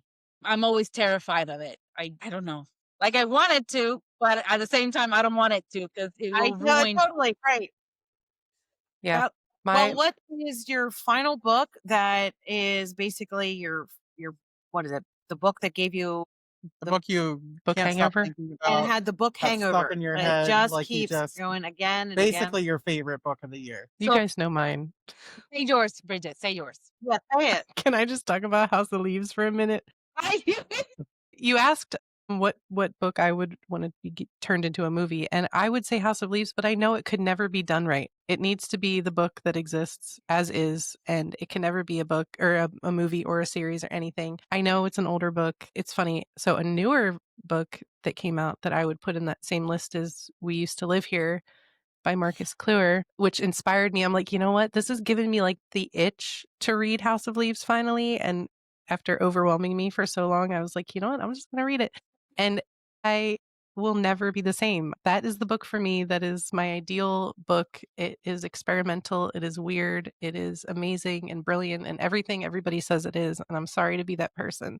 take it with a grain of salt because it ruined Bridget in such a way that she hasn't been able to pick up a book after it. Well, I picked up a book. I just haven't finished one because I keep picking up House of Leaves again and flipping through my notes, and we're talking about annotating books and writing in a book, and I've Oh never my Really? god. I have post-it notes. That is this sounds like it is the most perfect book for saying like a hangover. Like you just can't get over it No. and Yeah. dwelling in it. And I think what they say that when you have a show that was so good and then you fall into a show hole because you can't find anything to so it's like you're in a book hole. Yeah, and it's not that, it's just that I keep flipping through it. I keep looking through all my notes. I wrote so many notes. I had a little notebook full of notes that I was taking and printing Oh, out like Morse code and things like that and decoding things, and it's just so much fun. I have to read Uh, it. this is the one for Marcus. No, well, House of Leaves both does of them, that. I was taking notes She and also decoding and annotated and Right, he did the the Morse Morse code with he that yeah. yeah, he too. did the Yeah, that Morse one, every single code. chapter ended with a different word in Mhm. Morse code. So you're having to slowly piece together this message throughout the whole entire course of We Used to Live Here. And I know that that is also being adapted to a film, which I think that one is easier to adapt. There's not as I much. It's gonna be amazing. I actually read that book, just, like, last month because of you, of how much you loved it, Yeah. and it did not disappoint. It was really good. I would love to off camera, like, try to say, like, what do you actually think of that ending? Like, because I thought, like, did I interpret it correctly? Because I I, feel w- like there are 3 ways to interpret it or so, but I really, really, really enjoyed the book. I'm so glad I read it, and I can see why that one that because you loved it so much that it led you to. So now I'm peaked to even consider House of Leaves oh, yeah. because I liked that one for the recommendation so much. I Buckle will up. say, I will say with We Used to Live Here, So it started out as a creepypasta story on Reddit, and then he made it into a full-length book. It In order to get the full experience, I would say you then have to go back to the Reddit because it's still an ongoing thing where he's still releasing new messages that are being decoded. So it's still, I think the book is just scratching the surface and you have to go Wow. beyond that. You don't have to, but if you're insane like myself, you're going to love it. If you're neurodivergent and you would like a new hyper focus Yeah. for 2026, It was things like he would send tiny little splices of photographs and then everybody would have to join together and piece them together to get the full photo. And then also in the title of the photo, there's Morse code messages. Like it's insane and I love it so much. But yeah, And That's he also wrote a completely up special, your yeah. alley. Like, I love that we got that meeting him. He is literally the shyest, most like Marcus. Yeah, Marcus. Yeah, he's so nice. He is like just such a like he was sitting next to Alma and it felt like she was Have mothering to. him oh my gosh. because it was like his first event he'd ever gone to that we saw him at. So And he humble. was so like overwhelmed and like, wait, you He's want like, me you to want to sign talk your to book? me? What? Yeah, Yeah. like it was just, yeah. And when Yeah. he saw your annotations, I think you made his day so Oh my much. He gosh. was like, and then he signed it. He's like, "Can I have that back? I want to write another message in Morse code to her." Yeah, You know, it's awesome. Well, you it's showed me awesome. that. You showed me that the message that he wrote you and everything. I Yeah. really want to, Yeah. but I want to. Not only do I want to read it, I want to read specifically Bridget's book with her adaptations because mine Absolutely. I cannot decode it. I can't stop the book to try and decode something. I couldn't. It messes me up. So as Bridget already decoded for me, Yep. I can just go ahead and Bridget, read I'm it. seeing a, Bridget's I'm brains. seeing, Yeah. Me on seeing the a other side hand, hustle here for I'm you, like Bridget. Nosferatu slowly raising up out of my coffin like, Yeah. fuck yeah. Yeah. Give me Morse No, I'm code, baby. It's I- funny though, because I feel like I read House of Leaves as a senior in high school, and I just distinctly remember translating his mom's letter Yes. in code from the mental The institution Whalestow that she's in. letters. And Yes. like, yeah, it's like they get weirder and weirder, and then the last one is in code that you have to figure out. And I just remember everyone looking at me like, what the fuck are you Yeah, doing? you I was like, good? are you reading or what? I mean, it's already bad enough because the way it's written, you're moving the book Yeah. around I was like gonna it's say, like do you yeah. realize you're holding it upside down? So Or yeah, or like 10 pages will have just one word on each page. Like Yeah. it'll say A really big. It's like, and then I'm doing this, and it's like that's one of those books that like it is a commitment. It is it's like a physical activity to read House of Leaves. Yeah, it is an experience. It's just, I think it shows everything that I love about how the way you tell your story is entirely up to you. And there are no rules. You can make your own rules. It can be as experimental and weird, and you can have words spiraling on a page or backwards where you have to use a mirror to solve them and have it reflect what's happening in the story. You could do absolutely anything that you want, and people will love it. There's an audience for you. And Absolutely. I just its love it so much. That's so influence. encouraging. Yeah, its That's- influence is so crazy because just the number of books still in movies, because I think of like Grave Encounters, and even We Used to Live Here, and so many books that are about houses that are bigger on the inside than they are on the outside. Yep. And it's like there might have been one before this. I don't know what it is, if there is, but like it started its own genre. I mean, Staircase is one like that. Staircase in too. the Yeah. Woods, exactly. Yeah. Fernando, how much of a hangover did Exorcist give you? Yes, the last time. No, Do you have a hangover book or not? yeah, I think is the last one that I read, the serial killer support group. Oh, wow. That's great. Yeah, I give know. it a 5. I need I to really put like that. I need to bump that up when Saratoga, bump it up on my list. Yeah. Okay. Great. Any particular reason why it's giving you the hangover? I mean, it's well written, it's well writing. So for me, at least for me, I give it a 5, and I really love it. When I hangover, I don't know why, but You can't stop thinking about Yeah. the story and yeah, what happened. He's been telling me to take a moment and read it. He Yeah. just hasn't been telling me Okay. why. Okay. All right. Fair enough. For Do you have me, any, I Tasha? don't necessarily have a big hangover yet because I'm currently reading Krampus and it has changed my mentality. And I'm all hail Daddy Krampus and F you Santa Claus. We love to Yes. hear it. By Brom. Although, yeah, Santa is And a the- Viking soul I made- bound dude in there. Yes, but the bell snickles in that book too. Krampus, Krampus is absolutely amazing. And then Santa is an asshole. Yeah. I can't stop thinking about it. I really need to finish it. The best thing that I did was actually read it in The combination with the immersive audio. reading. Yes, immersive reading. The audiobook with that, the one who does the voice for Krampus melts. I'm melting. I'm here. You're fine. Honestly, Krampus can talk to me every single night to sleep. Best voice ever. I love his voice. Whoever did the voice is amazing. So I am enjoying Krampus. But if it is something, when you mean hangovers, is something that I can't get my mind off in the year that I keep going back to. I went on a rabbit hole, like just changing topic from books, on a Mount Everest rabbit hole. He's like, what? Do tell. he's like, I don't. I've watched every single old documentary. I'm watching videos, No, and spoilers. now Yeah. I am going to. I haven't gotten the books yet because I already had a TBR and a plan for December.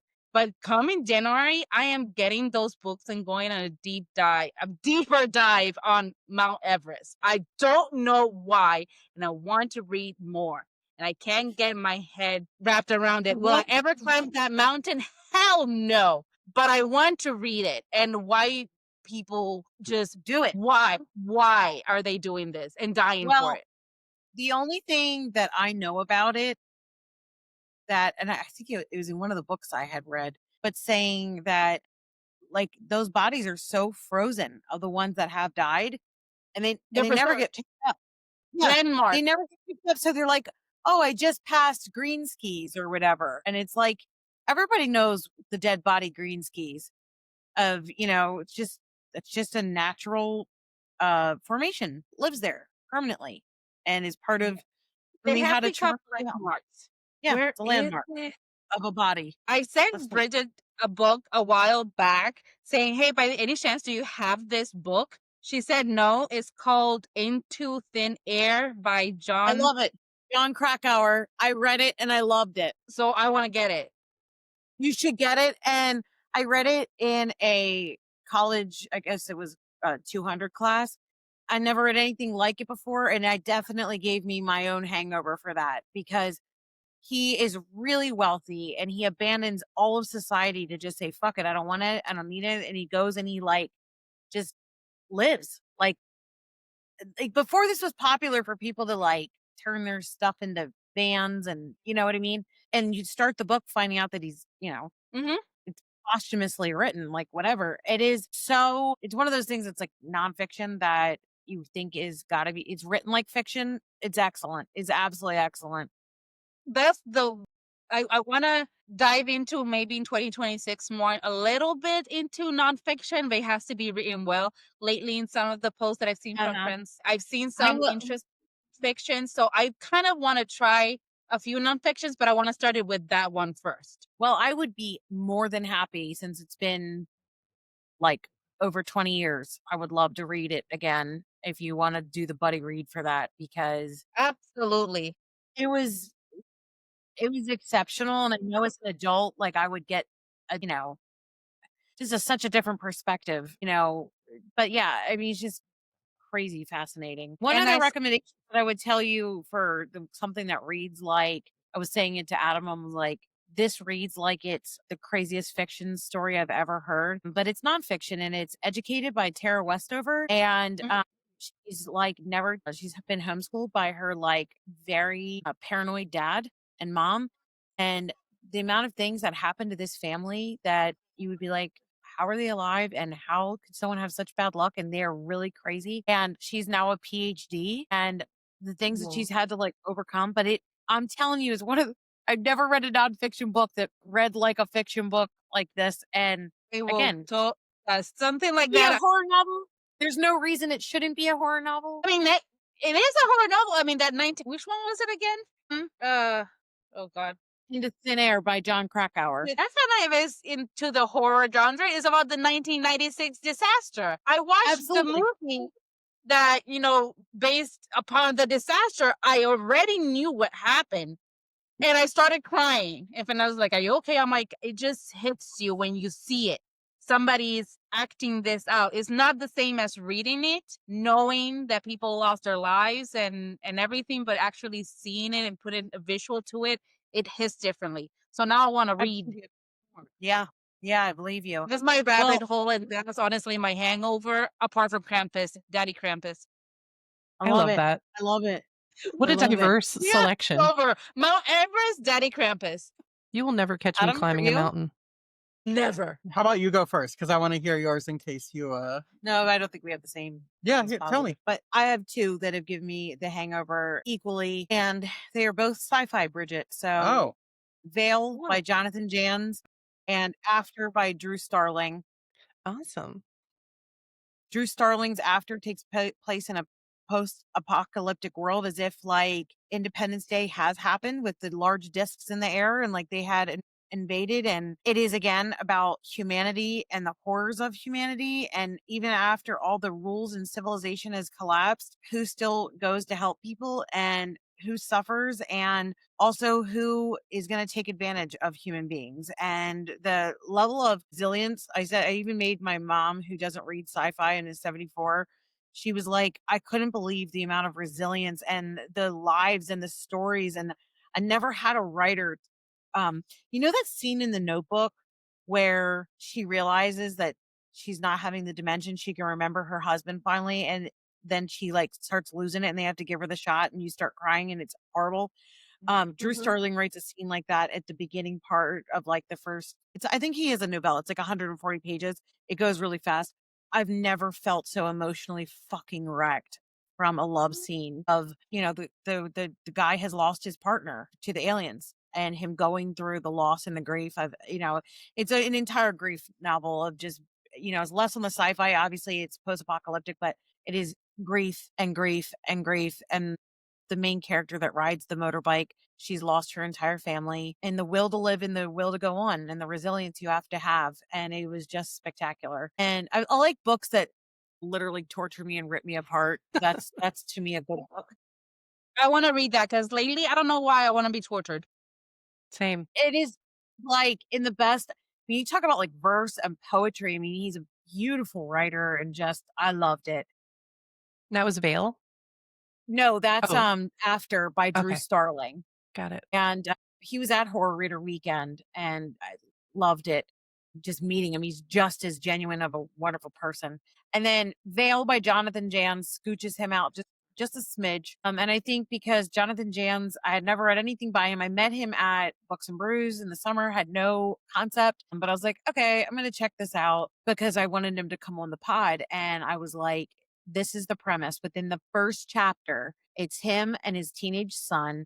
And he's like, why can't I stay out? Why can't I go out and do this? He's like, no, you can't go out and do this. He's like, there's too many disappearances happening. He's like, but other people are letting their kids go out and do stuff. They're like, I'm sorry. Like, other parents can let their kids do what they want, but you're not going out after dark. There's too many people disappearing. So he storms off and they're just walking on the campus of Purdue past Insomnia Cookies. The kid walks like 20 turns the paces corner. ahead, Yep. turns the corner. Dad finally catches up, turns the corner. The kid has vanished. Here you find out that there's a lot of vanishings. So they go to the police department. There's a lot of people there, and they're like, and it says within the first chapter, on average across the world, there's 2,000 missing people. Right now, across the world, there's 6,000 missing people. And it's all because, again, it's like Independence Day, where these aliens have broken through the veil, are able to snatch people in the dark, and then eventually moves to the dusk, and then eventually moves to the daytime. And then it gives you the feels of COVID vibes. And You can't see them. you can't see them. And the way that Jonathan Jans, the love that he has for his son in this book, like the way he writes it for the main character, and then basically his whole fucking family is fucked. Okay. And the way that explores parental love and the limits of what you won't do to love your child and go to any length. And then I love Independence Day anyway. So, and then they like basically come up with an ingenious way of how they're going to actually start being able to see these aliens since they're completely invisible. And I would say like it's one of those, as the book culminates, like he gave you the most perfect ending, but it's the most rotten and horrible and fucking miserably wonderful ending. But it Okay, couldn't have I ended agree. any other way. It couldn't have ended any other way. But he broke my heart and throughout the book in the most wonderful way and entertained me and scared the shit out of me and the oh my god, what is going on here, and I couldn't stop reading it. And then also brings out the shittiness of humanity, because while all these aliens are like attacking and people being snatched, then again we get how can I be an asshole in the public life and how can I take advantage of people and be a bad person, happening. So it's really cool because it's all like in the areas where he's written and taken it, and I can't recommend it to enough people. It's like, if you don't think you like sci-fi, you'll like this one. If you like Project Hail Mary, you'll like this one. It's just so fucking good. It brings the question to me when you talk about it, like a tangent. If this would happen in real life, or like like an alien apocalypse or a zombie apocalypse, will you fight it? Will you give up? Homeless. Do because I've always think. So I tagged Jonathan in this post on, there was like out in the parks, like by the redwoods and all that stuff. There's a picture taken of like, what the fuck is this? It looks like a portal that like they couldn't assign to anything else. And it certainly looks like Jonathan Jans's like scenario. And I was like, did you do this? Did you bring this into reality? And then he shared it and everyone was like, holy shit, Jans, what did you do? Because like, yeah, maybe it is going to happen. Like, Yeah. Like, I mean, the aliens now are real. So when are they gonna, do their thing? Am I ready to survive the thing? Yeah, and honestly, when you love somebody that much, I could see. I think that's the thing. You would see yourself, and there's nothing you won't do to go to the ends of the world and any other world to love your child or your family, or you know what I mean. If the aliens don't take me, I'm gonna be so offended. Right? You don't want these aliens to take you. That's a Really fair thing. No, actually, I don't think it's that bad of an alien experience. Like, you do have to get taken. Take me off this I earth. mean, on a scale of what I would imagine an alien would do. And anyway, Okay. so Well, it's then better differently. it's better than they're not friendly. But then Well, the like, opposite. You rather be it's like- taken, or you rather be abandoned on Earth? No, I'd rather be taken. Yeah, same. And I was just like, really? Come get me. Yeah, and I've read that in. I'd rather Yeah. trust the aliens than humans. Oh yes. It's I not read that that, I great think, here. in I'll take my chances. mid-August. Yeah, I or choices of aliens. I think I read it mid-August, and I've had a hangover ever since. Like, I think about it like at least once a week. I like I want to read constantly it now. compare it. Like, I Definitely just, want to read it. Alien. I just loved it.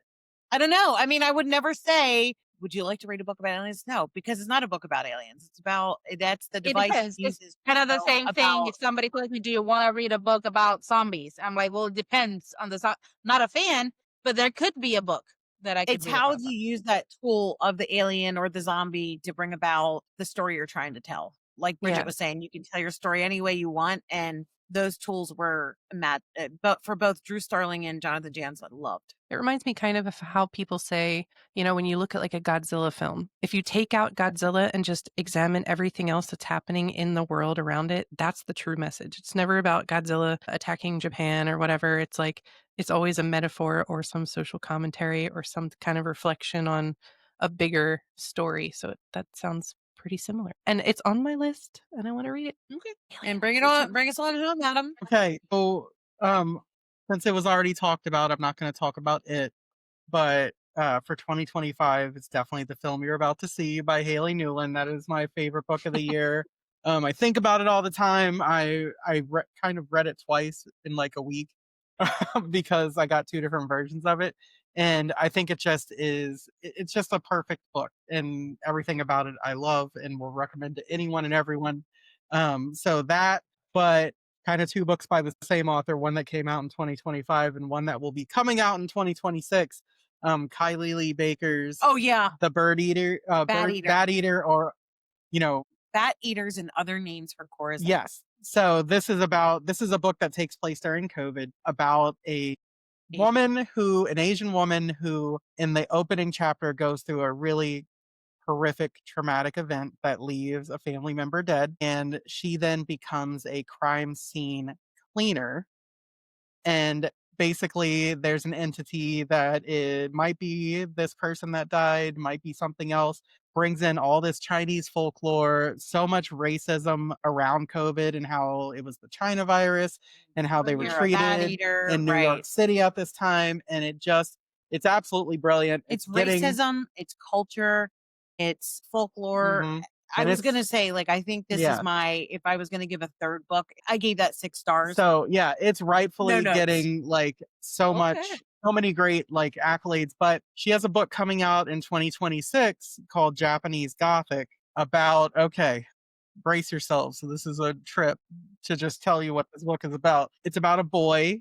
His father is a white Japanese professor. His mother was Japanese, and on a trip to Cambodia, she was they think she may have been murdered or she was trafficked, but her voice comes from his suitcase sometimes as he is at college saying, "Let me out." So he's kind of being haunted by his potentially dead, potentially not dead mother. And at the beginning of the book, his father has moved to Japan with his new girlfriend, and this boy Lee has come to visit. And only you know that right before he came to visit, he murdered his roommate.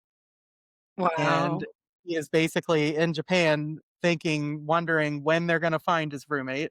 He doesn't remember how he got rid of the body, just knows that he did. And now in this old house, that's the old house of a samurai, he is time traveling back and talking to the daughter of the old samurai that used to live there, who he knows is going to die in 3 days. And together they have to figure out how to save her. And then she promises to contact his mother in the afterlife, because no matter what, she is now dead because she's in 1867, to find out what happened to her. And so they have to team up to one, save her in 1867, and then her ghost in 2026 is going to contact his mother to give him the final like piece of what happened to her then. And from there it gets weird. I need that book right now. That is the fever dream that Bridget loves. And That somehow it is scary, it is romantic, it I is feel like funny. someone read me work game instructions where I'm Yeah. an ADHD person, I cannot process. So she is being So just read it. So in Read it. 1867, the samurai don't exist anymore. Okay. Her father will not accept that. He is training her for a new rebellion against the people that are in charge then. And he is brutal. He threatens to kill her almost every day. He almost lets multiple people kill her just so she can get harder and stronger and kill them instead. And like, she has two brothers that aren't strong enough. And then like basically she thinks he's the ghost, he thinks she's the ghost. And then like when he walks into his closet, he walks into his same room in 1867. When she goes into the closet the other way, she ends up in 2026. And then the father's girlfriend knows a lot more than you think she does at the same time. And it is so fucking good. Like, I cannot tell you how good this book Like is. ordinarily, I would be like, probably not the book for me, but Because it's her. but because Kylie Lee Baker Mhm. wrote Bad Eater and Yes. it was And fucking then insanely good, and so similarly, I have high hopes. so similar to this, that's a book. So that book is one that you get to the end of the book and you're like, holy fucking shit, how it all comes together. And the other one that comes out next year that is the same way, that between these two books, I read them within like a week of each other, and it's hard to read anything else, is Nowhere Burning by Catriona Ward, her new book. You did love that. It is loosely based on Michael Jackson's Neverland, and a person that, See, now that one I'm like, add to cart. well, You know? instead of it being a singer, it's an actor. And it turns out like he's this big actor that turned out to be a serial killer. He died. The place burned down. It is now rumored to be a place where all of these children are living as a commune, who are kidnapping people and draining their blood and then putting them back into town. And meanwhile, this documentary crew I'm of this available. guy and girl and someone that has been the guy that almost was killed on the day that the whole place burned down and this guy died, was the one person that survived, are going back there to see if the urban legend is true that there's this commune of kids that still live there. I'm interested. I'm definitely gonna do it. So is there like a found footage element then to the storytelling? Yes and no. So it basically follows all of these. Bridget's like, let I'm me like, ask the movie So there's question. these my three, ears are like, perked up. there's basically 3 plots happening at the same time. You don't know when each one is happening. You don't know exactly how. So if you've read Last House on Needless Street, it is in that vein, Okay, which I got it. cannot tell you anything Sold. about it Is there a or I talking will cat? spoil it. So what's that? There's not a talking cat. There's a lot of other things that talk that shouldn't. But But the cat is on Take the my front of the money. book. Last House on Needless Street has a very delightful talking cat in it. Yes. Also, it reads the Bible. Yes. What? But this one is kind of like where Last House on Needless Street had to be very clinical because of what it Yes. ends up being about. This one is that, but emotional. Well, And you get to the ending of this book, and it is Pat Conroy level emotional. Oh, So see, he knows what to say. I'm ready. literally, I'm like, ready. one line happened, and I started crying. Oh my Like, gosh. when you realize what is happening, what you've been reading this entire time, that you did not realize that's what you were reading, it fucked me up. Well, when we got to see her Then talk I'm in gonna be person- destroyed because I never get the hints. Destroyed. Yeah. Yes. Well, when we saw her talk at Midtown Scholar and the work that she's put in and the bullshit that she got beaten up about from like her In her master's yeah. group, and just hearing, how far as a female writer and the brilliance that she like, I'm very excited It's that you're saying it's like I think both of those books, like, and I've read a few more in 2026 that are fantastic. Like, it's gonna be another amazing year. Midnight God. Muse by Joe Kaplan, Turn Out the Light by Jackie Walters. There's Eminence Front that's coming out soon by Rebecca Rowland. Yep. So many My- great books, but these two, if they're not the best books of the year, I don't know what's gonna happen. which one, the Gothic? Japanese Gothic and Nowhere Burning. Like, Wow. I will be shocked if they are not my top two. If you're wrong, what do we get to win? I mean, I'm gonna be What does delighted. Tasha get to win as the winner again? I'll be the winner because if there's better book than those two, then I'll be. You have to winning. watch The Exorcist with Fernando, and I have to rub comfort his him. feet. While, Yeah, exactly. I was say we're gonna have to record again by the end of next year on the podcast to see. So, Adam, how was your Adam. prediction? And Adam, have you started wearing diapers? Yeah, but seriously, like, those are two books that I'm like, when can I time travel to talk to people about it because they're so fucking good. That's awesome. Yeah. That is awesome. I feel like next year is gonna be a very interesting year with books, like a dive in very different other genres that I've never Yeah. gone into before. So my TBR is already damaged. I love that. But you know what? It's one of those things that I think when a friend gives you a recommendation, then you just all of a sudden you're sharing this world with them that, that you can't personally be a part of until all of a sudden you enter it. So I Yeah. really I just love that realized we've all I just shared that. I got a book today that has the potential to be better, Oh, which is Curse of Oh. Hester Gardens. So I Tamika cannot wait Thompson. to Yeah. read Tamika Thompson. Yeah, The Curse of Hester Gardens, just knowing what it's about, that it's basically like Candyman if it was a gothic horror. Yeah. say no more. It's in a Detroit Yep. And area. it's about her Yeah. uncle. It's like, well, yeah, it's based on, it's inspired by her uncle was a victim of gun violence, and it's basically gun violence, family curse in a housing project in Detroit. Yeah, Can't we wait. have Indigent coming out, It's so good too.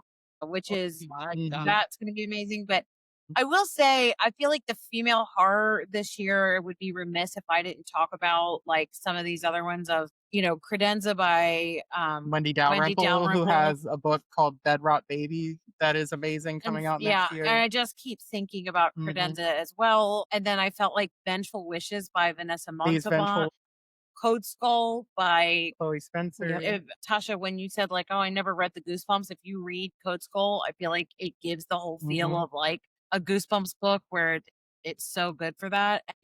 Chrissy Thompson or Chrissy K. Williams, and Yeah. there's just like this. And short stories, like, my God, Odd Body by Rose Keating, Momo Shadi's Claire Violence. And I want to say Dollar, like Mhm. there's just so And Vanessa, I read all of Vanessa's. V.S. Lawrence. Yeah, V.S. Lawrence's books. The Chalupa Cabra is just so much fucking I fun. absolutely want to read that one because I was what gonna was say for you Talk to guys Y2K is amazing so fun and good. with friends like these. I already, when I saw that title, I'm like, oh my god, I have to read this. It's a must. Yeah, it's so good. It's somehow it's everything you want from that title, and it's good. It's really good. What the hell is It's this so so fun. good? Yeah. Yeah, it's so much fun. Yeah. And she has a book coming out that's a haunted house tradwife book that's coming out in the summer. That sounds amazing. I'm really, really like honestly the work, and I'm excited like for our friend Renee Thomason. She wrote a short story that Just came out. Yeah, Pixel Perfect that just came out. That Mhm. was so good, and Yep. it just feels like there's so much good stuff being written by women. I loved Mae Murray's book. Sorry if I scared you. Yes, and We haven't even talked about Play Nice by Rachel Harrison, which was excellent. She has another book coming out. yeah, next year. I mean, That's a there's time just loop. that's what I'm saying. It's like it makes me feel like I don't even want to like. Yeah, women are dominating horror. Oh my gosh, right Yeah. now. yeah, and I just you know, and even ones like Ollie B. Blake with The Girl Dinner and Kristen Miller from The Change and Women of Wild Hill. Like, I've been in my witchy era, and even like this was my first year that I've read like the YA, so like with Allie. You mean middle grade? Allie Russell. Yep. Yes. And Allie Malinenko. I loved both of the Mystery Allie's Jane. books. Yeah, Mystery Yes. Jane digs her own grave, and Broken Dolls. Yeah, I mean, there's just like, you know, and Paul Tremblay's Another was fucking awesome, but obviously that's a dude when it comes to middle grade. it just feels like there is just so much. Like, I just recently read House of Saphir, and that's out. It's like a retelling of like Blue.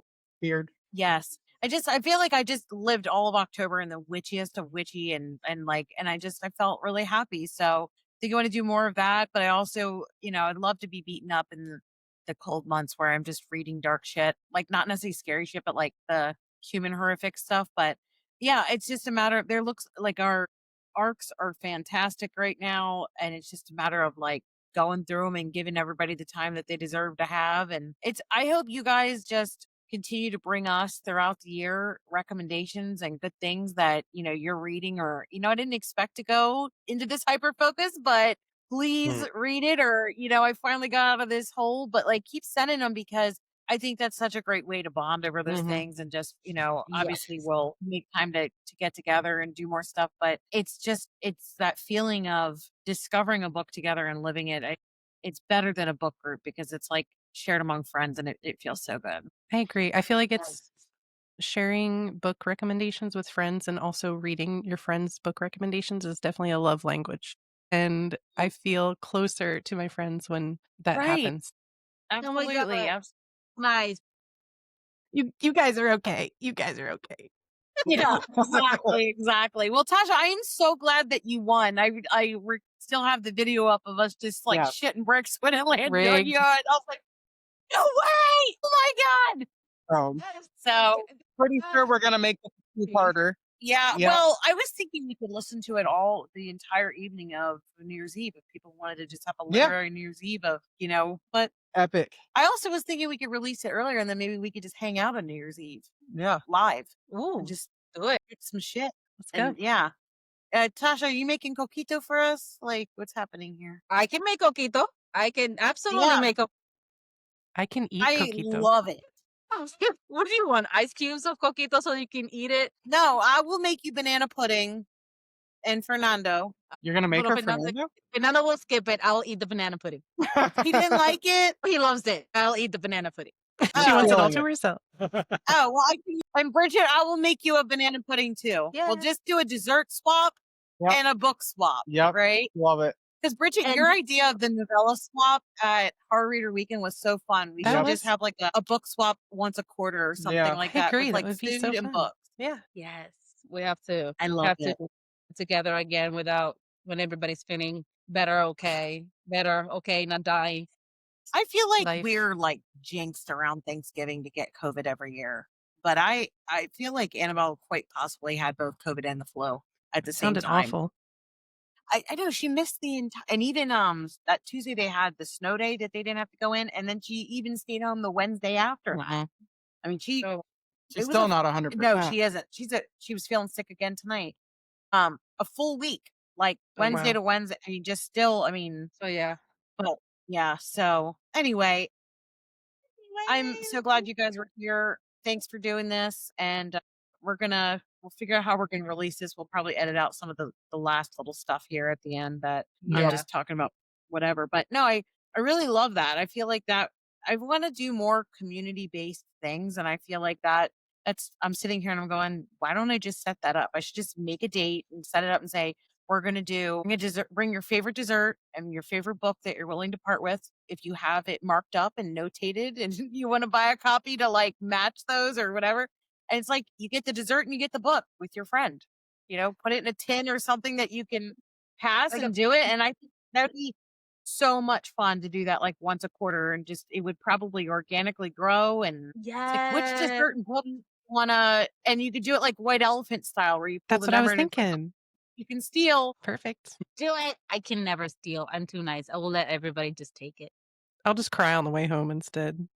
I did. No, because you're like, everybody hates me. It's like, I really those wanted that bitches, book. they took my beephood. Let's do a curse. Yeah. There Yeah. won't be Hey, bloodshed I over learned that from banana Carol pudding. Wicked Pleasure that I can order a curse. It's like, there you go. Love it. Love it. Hilarious. Well, thank you Yes. all. It was a wonderful time. Yep. Thanks for spending your Friday evening with us. Thank you guys. Thanks, was Tasha, for a great inviting way me to as end. your special guest. Yeah. Well, what is Tasha. the final total here? Is this 60? I have no idea exactly. It's around since 60-ish. August. It's like 60. 60 episodes, Wow. yeah. So you guys were the culmination, and so pleased with that. So thank you so much. Thank you guys. Yeah. Love All you right. guys. Bye. For Bye. having us. Thank you. Love you guys. Love you. Love you. Love Bye. you. Blech.